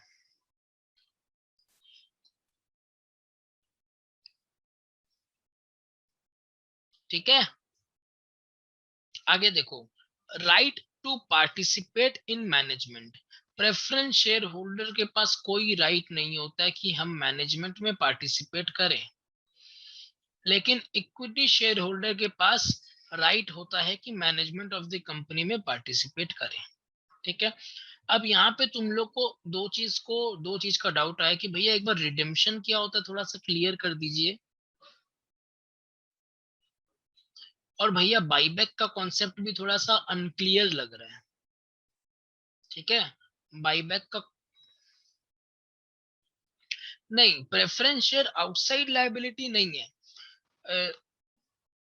शेयर होल्डर ओनर ही होता है कंपनी का, शेयर होल्डर ओनर होता है कंपनी का, आउटसाइड लायबिलिटी नहीं होता, ये इनसाइड लायबिलिटी है। ठीक है, चाहे प्रेफरेंस शेयर होल्डर हो या इक्विटी हो। ठीक है, लेकिन इनको कुछ प्रेफरेंशियल राइट्स मिलते हैं, इनको कुछ प्रेफरेंशियल राइट्स मिलते हैं, बस यही फर्क है। आउटसाइड लायबिलिटी तो ये हो गया कि हम लोगों ने किसी से लोन लिया, या सामान के लिए हम लोग का कोई क्रेडिटर है, किसी को बिल पेबल पेमेंट करना है एटसेट्रा, बैंक लोन लिया या किसी पर्सन से लोन लिया या डिबेंचर्स लिया, कुछ भी हो ना, वो सब आउटसाइड लायबिलिटी हो जाती है अपनी। चलो, रिडेम्पशन का मतलब क्या हुआ समझते हैं। कंपनी को आज पैसा का जरूरत है, सपोज 1 जुलाई 2021 कंपनी को पैसा का जरूरत है। ठीक है, ऑलरेडी कंपनी के पास पैसा वैसा है, सब्सक्राइब कैपिटल है उसके पास में, कंपनी चलते आ रही है। आज अचानक से लगा कि थोड़ा और पैसा हो तो बढ़िया हो। अब सोर्स ऑफ फंड है ना, दो होता है, एक होता है डेट, एक होता है ओनर्स फंड। एक होता है डेट, एक होता है ओनर्स फंड। डेट के अंदर क्या होता है, हम लोग किसी से लोन ले लिए, बैंक से लोन ले लिया या कहीं और से लोन ले लिए, उसको हम लोग बोलते हैं डेट। ठीक है, या डिबेंचर इशू करने के लिए बोलती है। जब हम लोग डिबेंचर वाला चैप्टर पढ़ेंगे तो तुम लोग को समझ आएगा डिबेंचर क्या होता है। ठीक है, तब यार डिबेंचर किसी से ले लिए। दूसरा होता है ओनर्स फंड, इनको हम लोग को इंटरेस्ट नहीं देना पड़ता है, इनको हम लोग को प्रॉफिट का पार्ट देना पड़ता है। इनको क्या देना पड़ता है, इनको इंटरेस्ट देना पड़ता है। और इनको क्या देना होता है, इनको प्रॉफिट का पार्ट देना होता है। तो कंपनी डिसाइड करती है कि हम लोग को पैसा चाहिए तो हम कहाँ से पैसा ले, इस सोर्स से ले, सॉरी, इस सोर्स से ले या इस सोर्स से ले। सपोज कंपनी ने डिसाइड किया कि हम ओनर का फंड मतलब और शेयर्स इशू करेंगे, हम लोग को लोन नहीं लेना है और शेयर्स इशू करेंगे। अब देखो शेयर्स इशू करने से क्या है ना, कंपनी को थोड़ा सा लाइबिलिटी कम आ जाता है। लाइबिलिटी इन द सेंस क्या हुआ कि रिस्क थोड़ा कम है। रिस्क कैसे कम है कि डेट में तो इंटरेस्ट देना ही पड़ेगा हर हाल में, लेकिन शेयर्स इशू करने में इंटरेस्ट देना, डिविडेंड देना पड़े ऐसा कहीं जरूरी नहीं है। तो कंपनी के लिए वो फायदा है। लेकिन लेकिन पब्लिक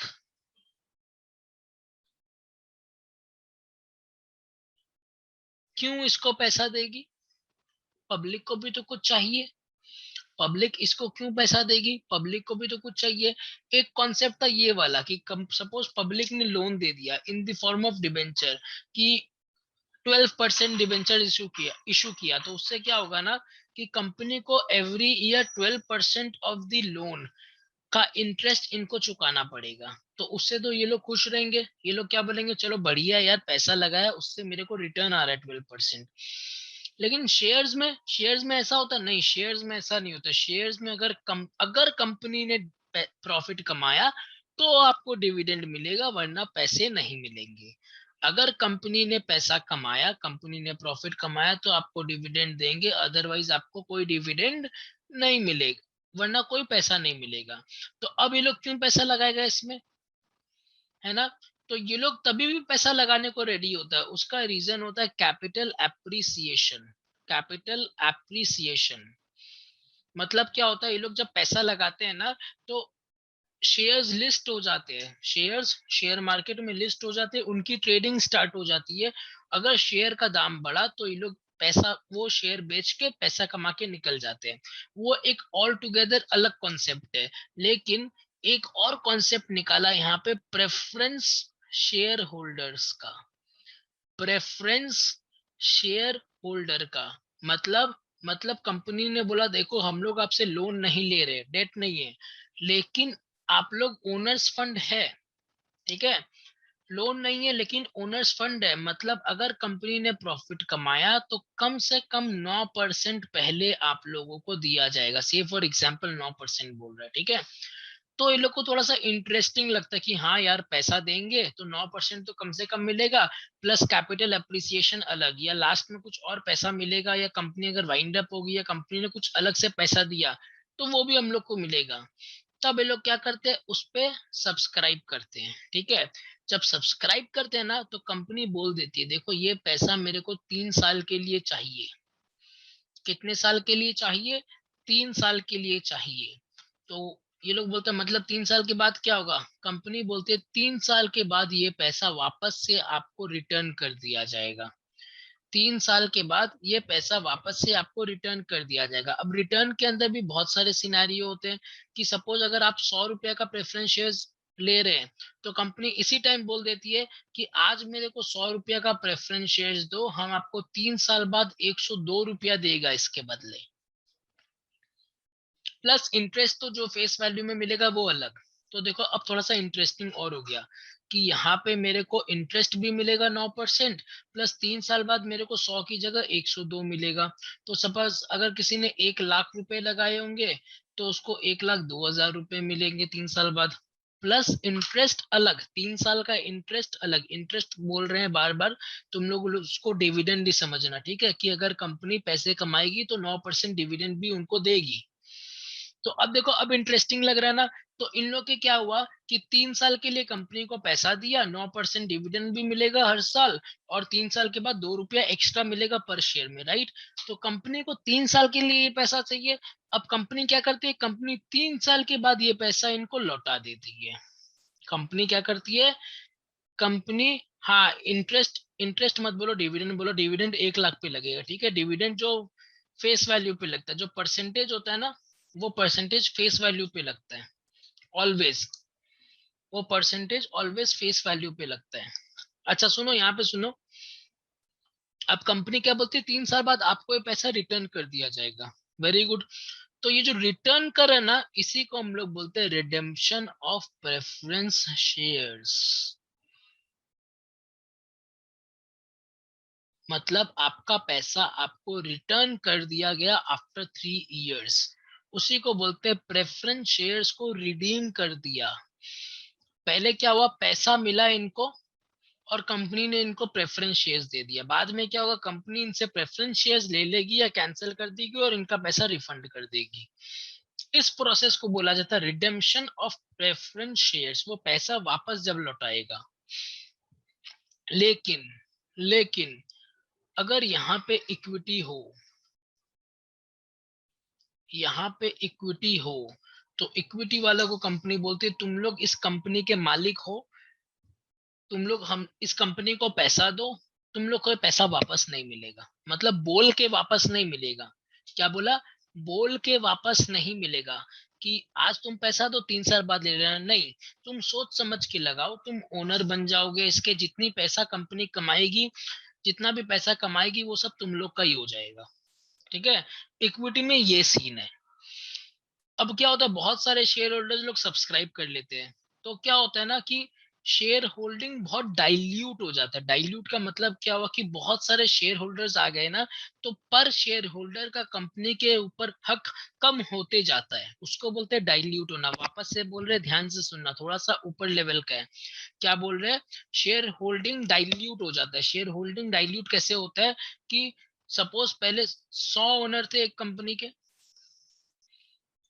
अब 200 ओनर हो गए, फिर 500 ओनर हो गए धीरे धीरे।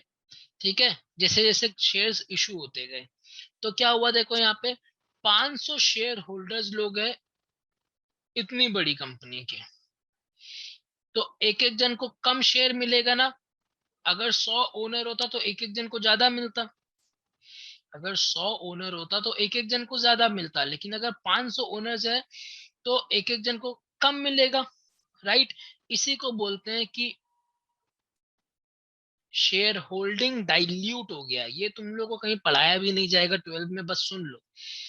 जो बाईबैक का तुम लोग बोला ना कि भैया थोड़ा सा बाईबैक को आप इलेबोरेट कर सकते हैं क्या, वही तुम लोग को समझा रहे, समझो। क्या होता है यहाँ पे देखो, यहाँ पे शेयर होल्डिंग डाइल्यूट हो जाता है। तो शेयर होल्डिंग डाइल्यूट हो गया तो क्या हुआ भैया, तो क्या होता है, इससे कंपनी के मार्केट कैपिटलाइजेशन पे फर्क पड़ता है। मार्केट कैपिटलाइजेशन अलग लेवल का चीज है, वो अपने को नहीं समझना है। तो ऐसा सोचो कि अगर डाइल्यूट हो जाता है ज्यादा शेयर्स, तो बाजार में शेयर होल्डर्स लोग कम इंटरेस्टेड होते हैं उस कंपनी के शेयर्स की तरफ बढ़ना या उस शेयर्स को खरीदना। तो अब क्या होता है ना, कंपनी कभी बोलती नहीं है शेयर्स इशू करते समय कि हम आपका शेयर्स वापस से लेके पैसा रिफंड करेंगे, नहीं। लेकिन कभी अगर कंपनी के पास कैश सरप्लस हो जाता है, ठीक है, बहुत कैश हो गया कंपनी के पास, कैश सरप्लस हो गया, तो कंपनी क्या बोलती है, चलो एक काम करते, डिल्यूशन को कम कर देते, एक काम करते, 100 शेयर होल्डर से पैसा वापस ले लेते हैं। सॉरी, 100 शेयर होल्डर्स को पैसा दे देते, शेयर्स वापस ले लेते हैं। ठीक है, इसी को बोलते हैं कंपनी अपने शेयर्स को बाई बैक कर ली। कंपनी क्या की, कंपनी अपने शेयर्स को बाई बैक कर ली।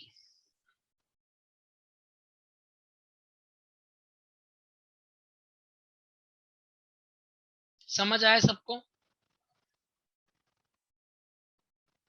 हाँ सर। अब बोलो, कोई डाउट? कौन पूछ रहा था ये वाला क्वेश्चन? तो बाईबैक सर क्या होता है, तुम लोग, हाँ बोलो। अगर पब्लिक मतलब जो शेयर होल्डर्स है अगर वो लोग नहीं देना चाहे अपना शेयर फिर हाँ, नहीं देना चाहिए मतलब तो मत दो, कोई बात नहीं, जरूरी नहीं कि तुमको देना ही पड़ेगा। कंपनी ऑफर करती है, कंपनी क्या करती है, कंपनी ऑफर करती है, लेकिन कंपनी बेवकूफ थोड़ी है। कंपनी क्या करती है, सपोज बाजार में शेयर का दाम 1200 रुपया चल रहा है, कंपनी बोलती है हम 1400 रुपये में बाईबैक करेंगे, बोलो किसको देना है। मतलब अगर तुम लोग बाजार में शेयर बेचेगा तो 1200 में बिकेगा एक शेयर, हम तुम लोग को इस शेयर का आज 1400 रुपए दे रहे हैं, बताओ तुम लेना चाहेगा कि नहीं। अब समझ आया? तो ये सब सिस्टम होता है अलग अलग, थोड़ा सा ऊपर लेवल का, ये अपने को समझना नहीं है, बट अपने मेन समझ लिए कि क्या होता है बाईबैक और रिडेम्पशन। रिडेम्पशन क्या होता है, बाईबैक क्या होता है। रिडेम्पशन में बेसिकली क्या होता है, पहले से ही बोल देते हैं कि ये टाइम पे आपका पैसा रिफंड कर दिया जाएगा। इसमें ऐसा पहले से कुछ बोलते नहीं है। इसमें अगर कंपनी को लगता है, एक काम करते हैं कि कुछ शेयर्स वापस से ले लेते हैं, तो क्या होगा उससे, उससे कंपनी चाहे तो बाद में पैसा खरीद सकती है। अच्छा, ये बायबैक अगर कंपनी में क्या होता है ना, ये लोग प्रपोज करते हैं, ये भी शेयर होल्डर लोग को अप्रूव करना पड़ता है। ठीक है, तो जरूरी नहीं है कि अगर मैनेजर चाहे या मैनेजमेंट चाहे कि हम बाईबैक कर ले तो बाईबैक पॉसिबल हो जाए, इसका अलग अलग बहुत नियम कानून है। तो चलो, आई होप तुम लोग को ये समझ में आया होगा। आगे बढ़ते हैं इंपॉर्टेंट टॉपिक पे, मोस्ट इंपॉर्टेंट। आगे बढ़ते हैं अपने मोस्ट इंपॉर्टेंट टॉपिक पे। टॉपिक का नाम है क्लासिफिकेशन ऑफ शेयर कैपिटल। बहुत ही अच्छा, बहुत ही इंटरेस्टिंग टॉपिक है। एक काम करो, हाफ मिनट का ब्रेक दे रहे, थोड़ा सा ऊपर वाला देख लो, अगर कुछ ऐसा लगे कोई पॉइंट नहीं समझ आया तो पूछ लेना, ठीक है? फिर अपने न्यू टॉपिक में आते हैं।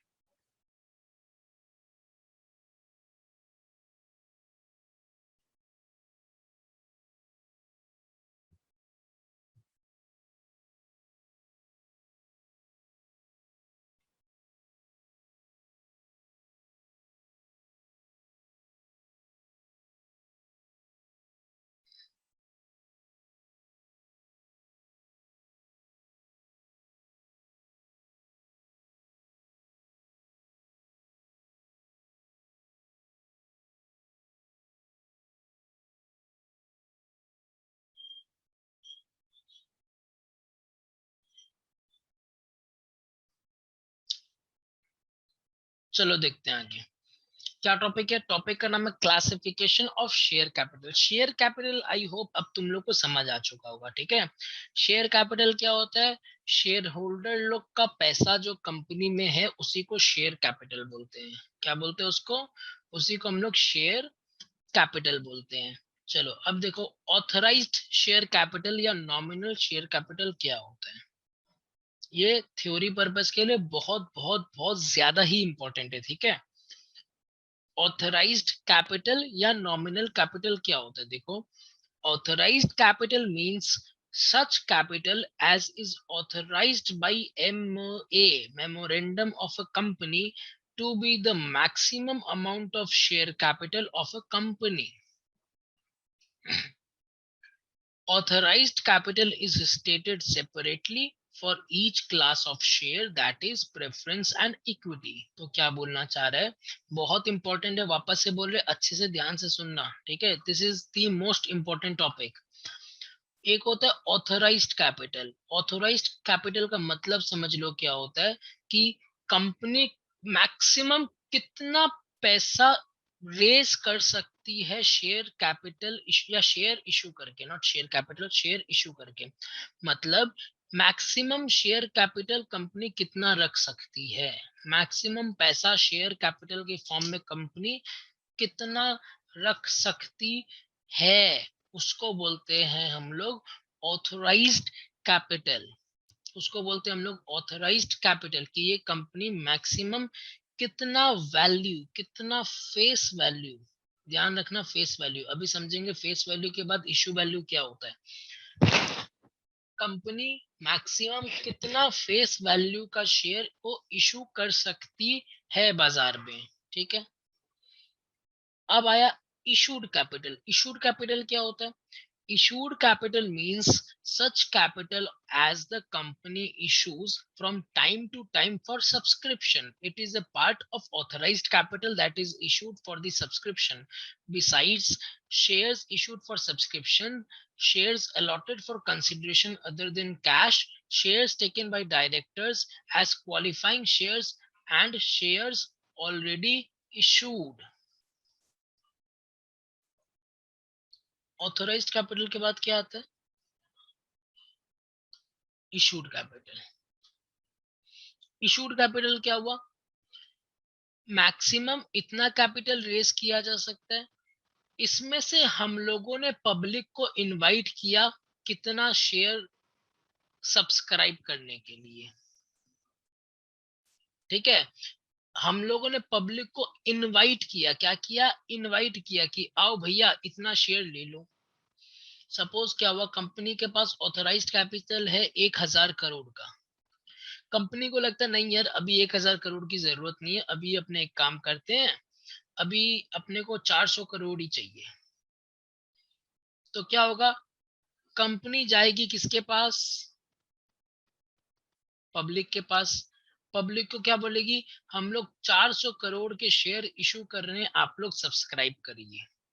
आप लोग क्या करिए, आप लोग सब्सक्राइब करिए। हाँ, ऑथराइज्ड कैपिटल को इंक्रीज किया जा सकता है, ऐसा नहीं कि फिक्स ही रहता है, ठीक है। क्वेश्चन आया था वही बता रहे हैं कि ऑथराइज्ड कैपिटल को इंक्रीज किया जा सकता है क्या? Yes, authorised capital can be increased, ठीक है। एमओए में लिखा रहता है कि कितना ऑथराइज्ड कैपिटल है, उसको इंक्रीज भी किया जा सकता है। अच्छा, अब सुनो, कंपनी को कितना कैपिटल रेज करने का इजाजत है? 1000 करोड़। कंपनी बोली क्या अपने को 1000 करोड़ चाहिए? कंपनी बोली नहीं, अपने को अभी 400 करोड़ से काम हो जाएगा। तो कंपनी क्या करेगी, कंपनी पब्लिक को बोलेगी आओ 400 करोड़ रुपए दो, 400 करोड़ के शेयर्स ले जाओ। ये 400 करोड़ का वैल्यू हो गया इशूड कैपिटल, ये हो गया ऑथराइज्ड कैपिटल, ये हो गया इशूड कैपिटल। अच्छा, एक बात बताओ, अगर कंपनी पब्लिक को बोल दी आओ 400 करोड़ रुपए दो और शेयर्स ले जाओ, क्या जरूरी है ये 400 करोड़ रुपए मिल जाएंगे कंपनी को?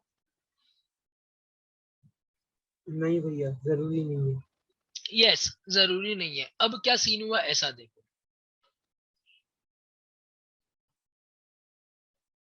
इन लोगों ने से 390 करोड़ रुपए ही दिए, कम पब्लिक से 390 करोड़ रुपए ही आए, मतलब 390 करोड़ सब्सक्राइब हुआ है, ठीक है। कंपनी के पास 1000 करोड़ उठाने का पैसा था, कंपनी 400 करोड़ उठाना चाहती थी, लेकिन कंपनी 390 करोड़ ही उठा पाई पब्लिक से, ठीक है। इस पैसा को क्या बोलेंगे, इस पैसा को हम लोग बोलेंगे सब्सक्राइब्ड कैपिटल। ये इशूड कैपिटल, ये सब्सक्राइब, लेकिन सब्सक्राइब यहां तक लिमिटेड नहीं है। देखो कैसे, देखो कैसे, सब्सक्राइब्ड कैपिटल में क्या लिखा है देखो, subscribed capital means such part of the capital which is for the time being subscribed by the members of a company। वो पैसा जो कंपनी के मेंबर लोगों ने सब्सक्राइब करके रखा है, it is a part of issued capital which the company has issued for cash or for consideration other than cash। ये इशूड कैपिटल का पार्ट है, इसका पार्ट है। कंपनी को 400 चाहिए थे, जितने मिले वो सब्सक्राइब हो गए, वो सब्सक्राइब कैपिटल हो गए, ठीक है। अच्छा, इसके अंदर एक और चीज देखो, एक होता called up capital. Called up capital का मतलब क्या है, means such part of the capital which has been called for payment. अच्छा, अब एक बार ध्यान से एक और कहानी सुनो, एक बार ध्यान से और कहानी सुनो। क्या कहानी,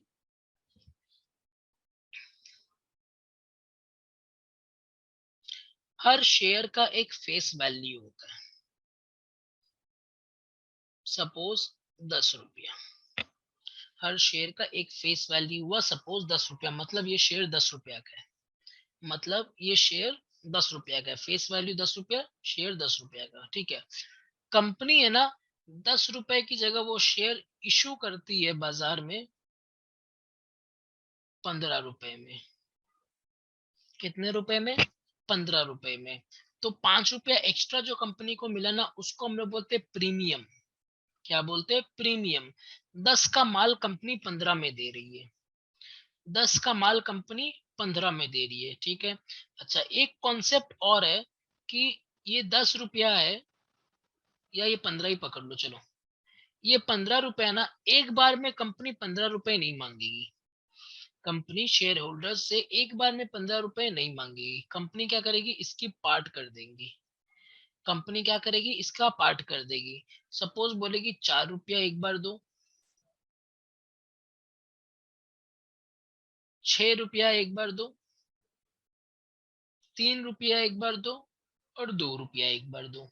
ध्यान से सुनना, कंपनी क्या बोली, 4 रुपए एक बार दो, फिर 6 रुपए दो, फिर 3 रुपए दो, फिर 2 रुपए देना। अच्छा, कब देना, कब ये देना, कब ये देना, कब ये देना, वो कंपनी टाइम टू टाइम खुद बोलेगी, ठीक है। सबसे पहले ये जो पैसा मिलता है ना, इसको हम लोग बोलते हैं एप्लीकेशन का पैसा। क्या बोलते हैं इसको हम लोग? एप्लीकेशन। मतलब क्या, अगर आपको ये शेयर खरीदना है 15 रुपए में, तो आपको ये शेयर की बुकिंग करानी पड़ेगी 4 रुपए में। ऐसा सोच के चलो, ये बुकिंग है। क्या है ये? बुकिंग है। पहले क्या होता था सुनो, बहुत पहले का बात बता रहा है, अभी का नहीं, अभी तो सब इलेक्ट्रॉनिक हो गया। पहले क्या होता था, आज से 25-30 साल पहले कोई कंपनी अगर आईपीओ लेके आती थी ना, आईपीओ, आईपीओ का मतलब क्या था पहले ये सुन लो। आईपीओ का फुल फॉर्म होता है इनिशियल पब्लिक ऑफर। जो ये फ्लोटेशन वाला सीन था ना, फ्लोटेशन, जो ये कैपिटल सब्सक्रिप्शन वाला पार्ट है ना, इसी को हम लोग आईपीओ बोलते हैं, ठीक है। जब क्या होता है, प्रमोटर लोग होता है ना, वो लोग जनरल पब्लिक से पैसा मांगता है, या जनरल पब्लिक को बोलता है हम लोग आपको शेयर्स इशू करेंगे, आप सब्सक्राइब करिए मेरे शेयर को, इसी को हम लोग आईपीओ बोलते हैं और कुछ नहीं। जब फर्स्ट टाइम कंपनी बनती है, जब फर्स्ट टाइम कंपनी बनती है और कंपनी शेयर होल्डर से पैसे लेती है या पब्लिक से पैसे लेती है शेयर्स के लिए, उसको ही आईपीओ बोलते हैं, इनिशियल पब्लिक ऑफरिंग। सबसे पहले पब्लिक को ऑफर किया गया क्या चीज, शेयर्स के लिए, ठीक है, इसी को आईपीओ बोलते हैं। तो पहले क्या होता था ना, जब आईपीओ निकालती थी कंपनी, तो बाजार में कंपनी का फॉर्म बिकता था या निकलता था, ऐसा सोच लो। फॉर्म्स होता था, तुमको जितना शेयर चाहिए अपना नाम डिटेल्स एक्सेट्रा सब भर के वहां पे फॉर्म में लिख देना कि मेरे को इतना शेयर्स चाहिए। सपोज 15 रुपए का तुमको समझ करो कि 100 शेयर चाहिए, तुम लोग क्या करेगा, तुम लोग लिख देगा यहाँ पे मेरे को 100 शेयर चाहिए 15 रुपए का। अब क्या होगा, कंपनी बोलेगी पहले बुकिंग करो, इसी को हम लोग बोलते हैं एप्लीकेशन फॉर्म। क्या बोलते हैं इसको, एप्लीकेशन फॉर्म। कंपनी बोलती है कि आप पहले अप्लाई करिए इस पैसे के लिए, इस शेयर्स के लिए। तो हम क्या करेगा, 4x100, मेरे को 100 शेयर्स चाहिए, 4 रुपए करके इसके संग पोस्ट लगा देगा कंपनी के पास। अब ये जाएगा कंपनी के पास। वैसे ही मेरे जैसे बहुत सारे लोग होते होंगे, मेरे जैसे बहुत सारे लोग होते होंगे, सबको ही ऐसे ऐसे फॉर्म भर के कंपनी के पास भेज दिया। तो कंपनी के पास एप्लीकेशन का पैसा आ गया, इसको बोलते हैं एप्लीकेशन मनी। क्या बोलते हैं इसको, एप्लीकेशन मनी। अब यहाँ पे हम लोग देखेंगे, जब कंपनी के पास पैसा आता है तो कंपनी देखती है मेरे को 90% कम से कम शेयर्स के लिए पैसा आया है कि नहीं आया। 90% शेयर्स के लिए कम से कम पैसा आया कि नहीं आया। सपोज मेरे को 5,000 शेयर्स इशू करना है कंपनी को, तो कंपनी क्या देखेगी, मिनिमम कंपनी के पास 4,500 का एप्लीकेशन आया कि नहीं आया, 4 रुपया करके आया। तो अब कंपनी आगे बढ़ेगी अलॉटमेंट की तरफ, अब कंपनी आगे बढ़ेगी अलॉटमेंट की तरफ। अब कंपनी क्या बोलती है कि 4 रुपए जब कंपनी को मिल गए, तब कंपनी बोलती है अब कंपनी सबको लेटर भेजेगी। अब कंपनी सबको लेटर भेजेगी, बोलेगी एक काम करे भैया, आपको शेयर्स अलॉट किया जा रहा है, आप अलॉटमेंट का पैसा दीजिए, आप अलॉटमेंट का 6 रुपया करके दीजिए। क्या दीजिए, 6 रुपया करके दीजिए, ठीक है। अब जो जो अप्लाई किया था वो लोग 6 रुपया करके पर शेयर कंपनी को भेज दिया, इसको बोलते हैं अलॉटमेंट मनी, इसको बोलते हैं अलॉटमेंट मनी। उसके बाद बारी आती है इनकी, इसको कोई भी नाम से बोला जा सकता है, अपने जनरली इसको बोलते हैं first call and second call, first call and second call. Second call को हम लोग तो फाइनल, फाइनल कॉल, हाँ। बोल तो रहा है, सुन लो यार। सेकंड कॉल को हम लोग फाइनल कॉल भी बोल सकते हैं, मतलब जरूरी नहीं कि सेकंड कोई फाइनल बोले, हो सकता है अपने पास थर्ड कॉल हो, है ना। मतलब जो लास्ट कॉल होगा ना उसको हम लोग फाइनल कॉल बोल सकते हैं, ठीक है। जो लास्ट कॉल होगा ना उसको फाइनल कॉल बोल सकते हैं। एक क्वेश्चन आया, भैया सेबी ने 90% ही क्यों रखा है। देखो ये हम नहीं बोल सकता कि सेबी ने 90% ही क्यों रखा, कुछ ना कुछ होगा उनका सोच, वो सोच के हिसाब से लोगों ने 90% रखा है कि मिनिमम 90% पैसा मिलना ही चाहिए आपको, है ना। अच्छा 90% पैसा मिल गया तो उससे क्या होगा कि पब्लिक को भी विश्वास रहेगा कि ये कंपनी अच्छी है, तो कंपनी आगे काम करे तो सेबी को कोई दिक्कत नहीं है। अच्छा आगे सुनो, इसको हम लोग बोलते हैं सेकंड कॉल या फाइनल कॉल। अब ध्यान से सुनना इंपॉर्टेंट बात, अब ध्यान से सुनना इंपॉर्टेंट बात। नहीं, रियल लाइफ में कॉल नहीं होते, रियल लाइफ में एक बार में पैसा लेती है कंपनी। चलो इधर देखो, रियल वाला भी तुम लोग को बता देगा इसके बाद क्या होता है। अच्छा, एप्लीकेशन का पैसा गया कंपनी के पास, उसके बाद कंपनी ने शेयर्स अलॉट कर दिया। अब कंपनी की बारी आई, थोड़े दिन बाद कंपनी ने बोला एक काम करते अब 3 रुपया करके और मंगा लेते हैं। थोड़ा दिन बाद कंपनी ने बोला अब 3 रुपया करके और मंगा लेते हैं पर शेयर। कंपनी ने 3 रुपया करके मंगा लिया, ठीक है।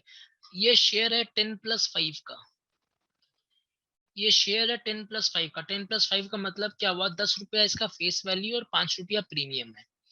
10 रुपया फेस वैल्यू और 5 रुपया प्रीमियम है। अगर क्वेश्चन में कुछ नहीं दिया हुआ है तो मतलब प्रीमियम यहाँ पे है। अगर क्वेश्चन में कुछ नहीं दिया हुआ है तो मतलब प्रीमियम यहाँ पे है। मतलब देखो फेस वैल्यू कैसे मिला मेरे को, 4 रुपया यहाँ पे, 1 रुपया यहाँ पे, 3 रुपया यहाँ पे, 2 रुपया यहाँ पे। और सिक्योरिटीज प्रीमियम का पैसा मिलेगा मेरे को 5 रुपया करके यहाँ पे, बस। ठीक है। अब ये जो 6 है इसका ब्रेकअप दिख रहा होगा तुम लोग को, ठीक है।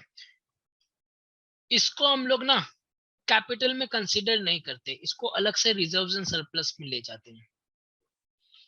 इसको हम लोग कैपिटल में कंसीडर नहीं करते, इसको हम लोग अलग से रिजर्व्स एंड सरप्लस में ले जाते हैं। कैपिटल का पोर्शन खाली ये होता है फेस वैल्यू वाला, कैपिटल का पोर्शन खाली ये होता है फेस वैल्यू वाला। अब ध्यान से सुनना बात, बताएंगे अनुषा, उस पे भी आएंगे, रुको। अभी जो बता रहे वो देखो, उसके बाद वो भी बताएंगे, ठीक है। अच्छा, अब सपोज करो कंपनी ने क्या किया, ध्यान से सुनना। कंपनी ने क्या किया, ध्यान से सुनना।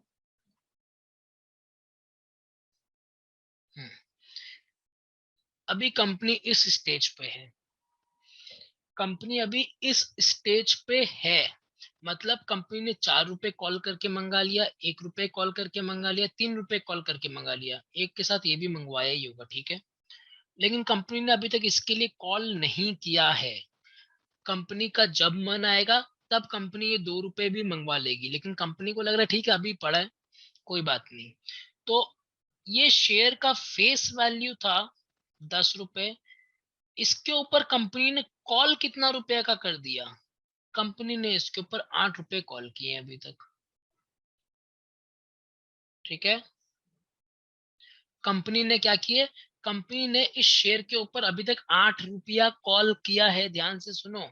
मतलब शेयर का फेस वैल्यू है 10 रुपया और कंपनी ने कॉल किया है 8 रुपया। तो इस सिनेरियो में कॉल्ड अप कैपिटल हो जाएगा मेरा 8 रुपया। इस सिनेरियो में कॉल्ड अप कैपिटल हो जाएगा 8 रुपया। इसको हम लोग एक और नाम से बोलते हैं पार्टली पेड शेयर्स। इसको हम लोग एक और नाम से बोलते हैं पार्टली पेड शेयर्स। अच्छा, अब सपोज करो कंपनी ने 2 रुपया भी कॉल कर लिया, 2 रुपए भी कंपनी के पास आ गए, तो मतलब कंपनी के पास फेस वैल्यू का पूरा वैल्यू आ गया इस शेयर का, कंपनी के पास फेस वैल्यू का पूरा वैल्यू आ गया शेयर्स का। अब ये शेयर हो जाएगा फुल्ली पेड, अब शेयर्स हो जाएगा फुल्ली पेड। अच्छा, फुल्ली कॉल्ड भी है, ठीक है, फुल्ली कॉल्ड भी है।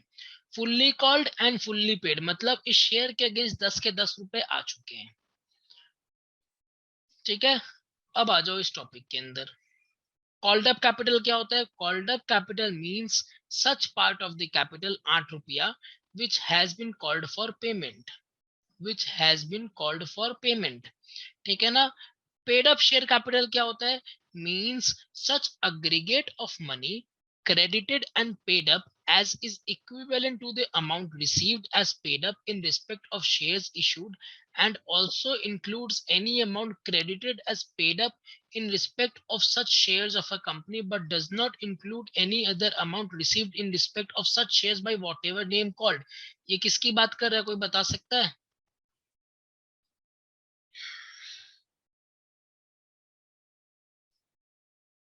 ये किसकी बात कर रहा है? ये बात कर रहा है प्रीमियम की। ये साफ साफ यहाँ पे बोल दिया कि फेस वैल्यू या नॉमिनल वैल्यू के अगेंस्ट जो पैसा हम लोग को मिला उसी को पेड अप शेयर कैपिटल में लेके जाएंगे।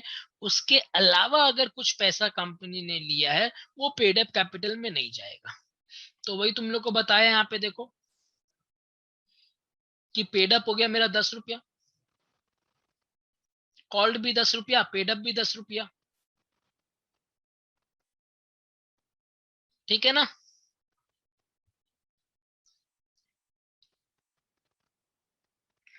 बता रहे प्रीमियम क्यों लेता है।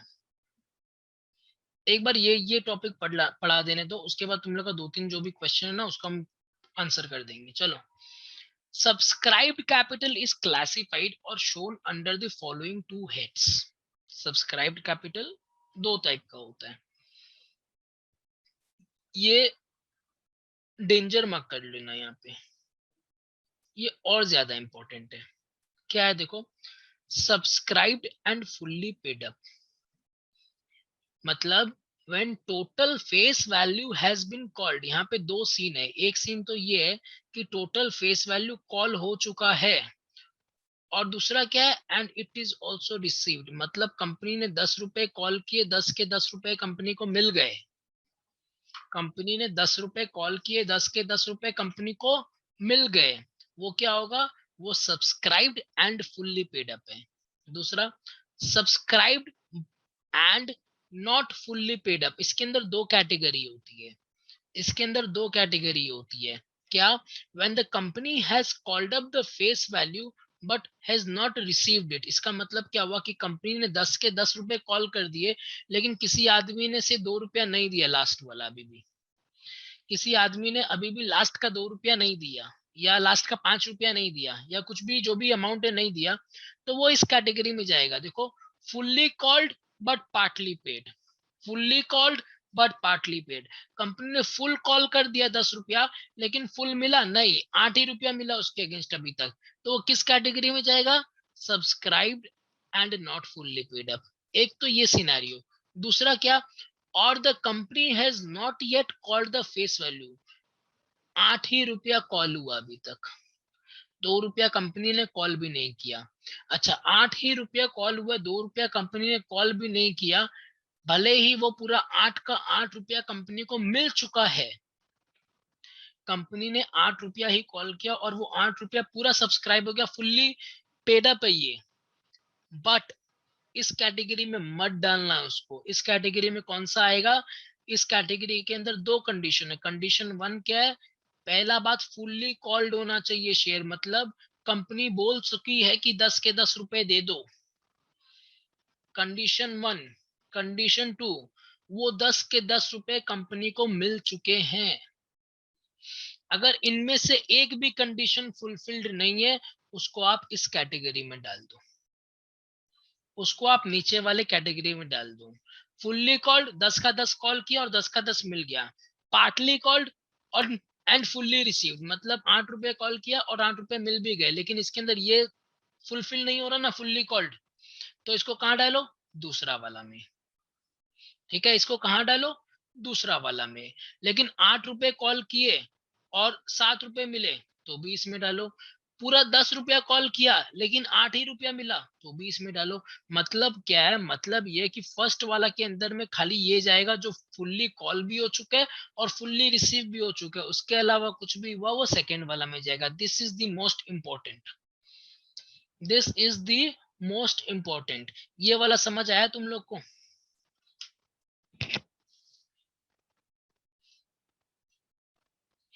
ये पार्ट पार्ट वाला समझ आया। क्यों लेती है कंपनी वो बाद में समझेंगे, लेकिन ये पार्ट पार्ट वाला समझ आया।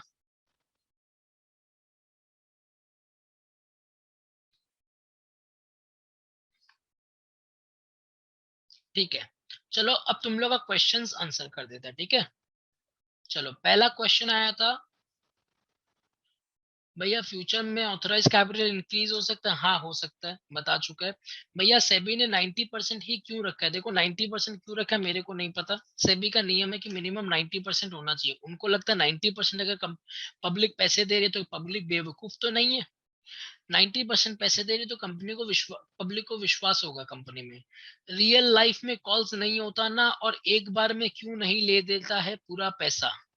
2 क्वेश्चन है कि एक बार में पूरा पैसा क्यों नहीं ले लेता है, और एक क्वेश्चन है कि प्रीमियम क्यों लेता है।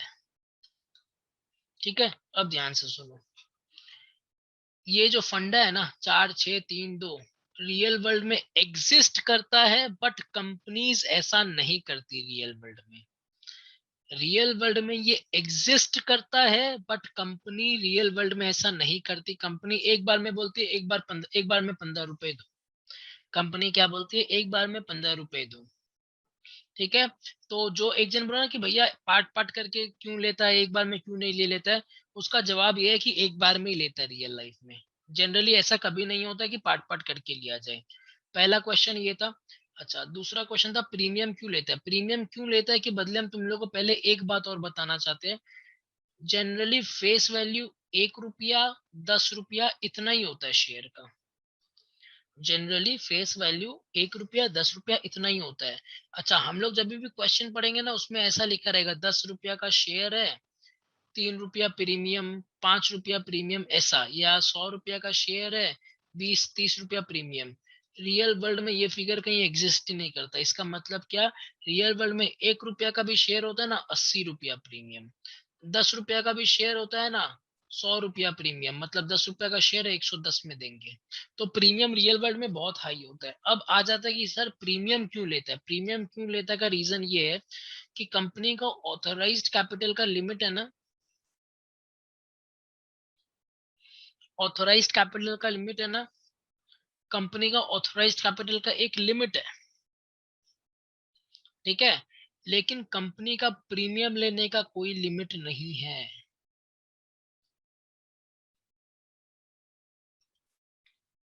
प्रीमियम जितना चाहे कंपनी उतना ले सकता है। मतलब कंपनी का फेस वैल्यू का लिमिट होता है कि अगर 10 रुपया आपने फेस वैल्यू रखा है तो आप 10 ही रुपया रखिए, 20 रुपया रखा है तो 20 ही रुपया रखिए। कंपनी ने 10 रुपये फेस वैल्यू रख लिया, अब कंपनी को लगता है हमको तो चाहिए 100 रुपया, 100 रुपया के बिना काम नहीं चलेगा। तो कंपनी क्या बोलते हैं, 10 रुपये का फेस वैल्यू, 90 रुपया का प्रीमियम है। ठीक है, और प्लस क्या है, ऑथराइज्ड कैपिटल अपने शेयर कैपिटल में जाता है,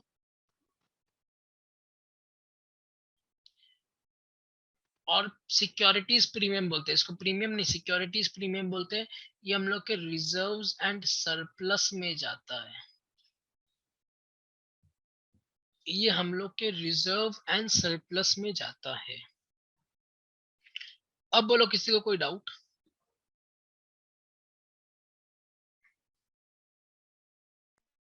तो मतलब वो प्रीमियम क्या ऐसे बढ़ाते ही रहेगा क्या कंपनी, अगर वो अपने जैसे हिसाब से, तो ये तो मतलब थोड़ा अनफेयर हो जाएगा जो शेयर होल्डर। अनफेयर क्यों हो गया, कंपनी बोलते हैं मेरे को तो भैया एक शेयर के लिए 500 रुपया चाहिए, तुमको देना है दो, नहीं देना मत दो। कंपनी को तो बिजनेस करना है ना, company wants to do business.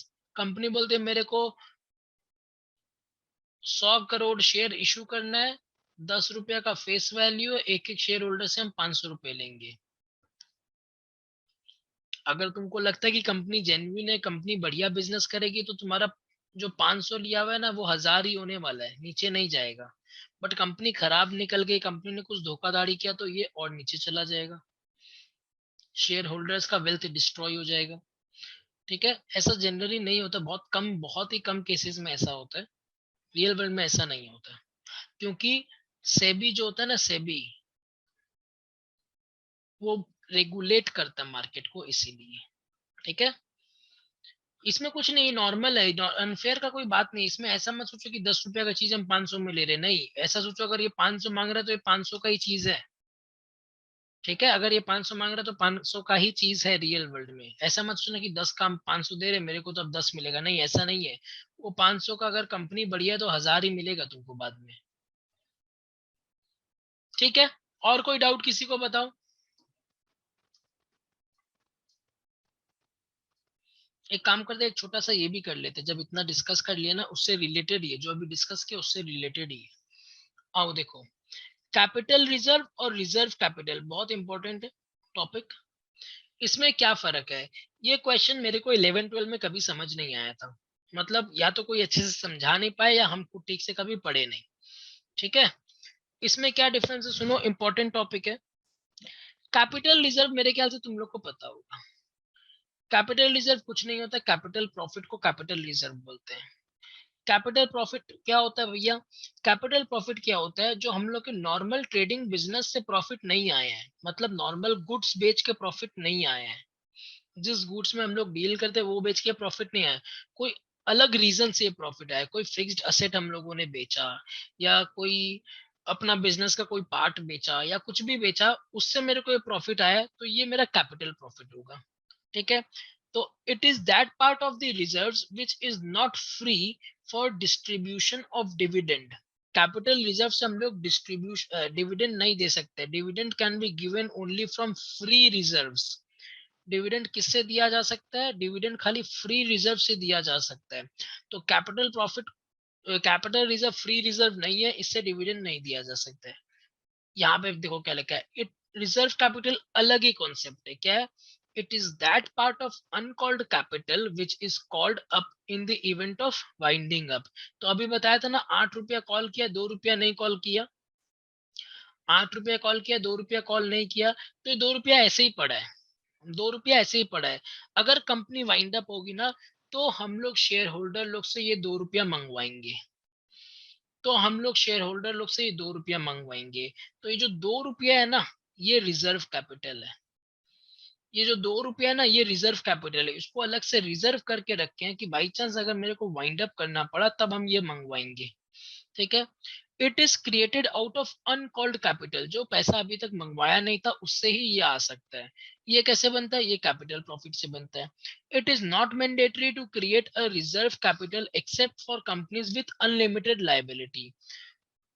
ऐसा थोड़ी है कि हर कंपनी बोलेगा कि चलो 2 रुपया 4 रुपया कॉल नहीं करते हैं, बाकी कॉल करके रह लेते हैं। नहीं, ऐसा नहीं होता। जनरली कंपनीज फुल्ली कॉल्ड होती है।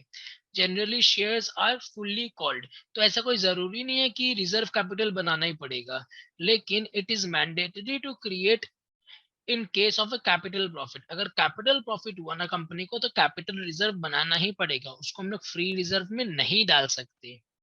चलो, A special resolution is required to create a reserve capital. Reserve capital बनाने के लिए स्पेशल रेजोल्यूशन चाहिए। यहाँ पे कोई स्पेशल रेजोल्यूशन नहीं चाहिए। रेजोल्यूशन क्या होता है ये भी सुन लो तुम लोग। रेजोल्यूशन क्या होता है ये भी सुन लो।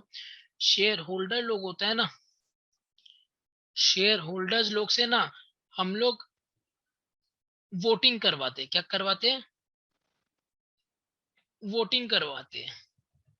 ठीक है, वोटिंग करा के पास करवाते हैं कि हम लोग को ये काम करना चाहिए कि नहीं करना चाहिए। उसी को हम लोग बोलते हैं रेजोल्यूशन पास करना। उसी को हम लोग बोलते हैं रेजोल्यूशन पास करना। रेजोल्यूशन दो तरह का होता है, एक ऑर्डिनरी, एक स्पेशल। ऑर्डिनरी के अंदर में 50% अगर मेरा वोटिंग आ जाए, 50% लोग यस कर दे, तो वो पास हो जाएगा। और स्पेशल के अंदर में मिनिमम 2/3 वोटर्स लोग को अप्रूव करना चाहिए, तब जाके ये पास होगा। इसी को हम लोग बोलते हैं स्पेशल रेजोल्यूशन। मतलब जिस रेजोल्यूशन में मिनिमम 2/3 रिक्वायरमेंट है यस का या फेवर का, उसको स्पेशल बोलते हैं। जिसमें 50% रिक्वायरमेंट है उसको ऑर्डिनरी बोलते हैं। It can be use only at the time of winding up. इसको खाली वाइंडिंग अप में यूज किया जा सकता है, बाकी यूज नहीं किया जा सकता है। It can be use during the life of the company, कभी भी यूज करो। It is not disclosed in the companies balance sheet. Company के बैलेंस शीट में अलग से इसको डिस्क्लोज नहीं किया जाता है। It is disclosed under the head reserves and surplus in the companies balance sheet. हो गया सिंपल इजी। अब बताओ किसी को कोई डाउट कहीं पे? आज के क्लास में किसी को कोई डाउट है तो पूछ लो।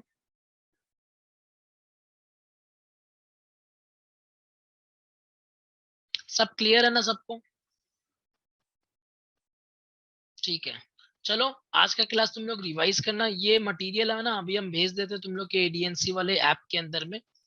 ठीक है, आज का क्लास तुम लोग रिवाइज करके आना।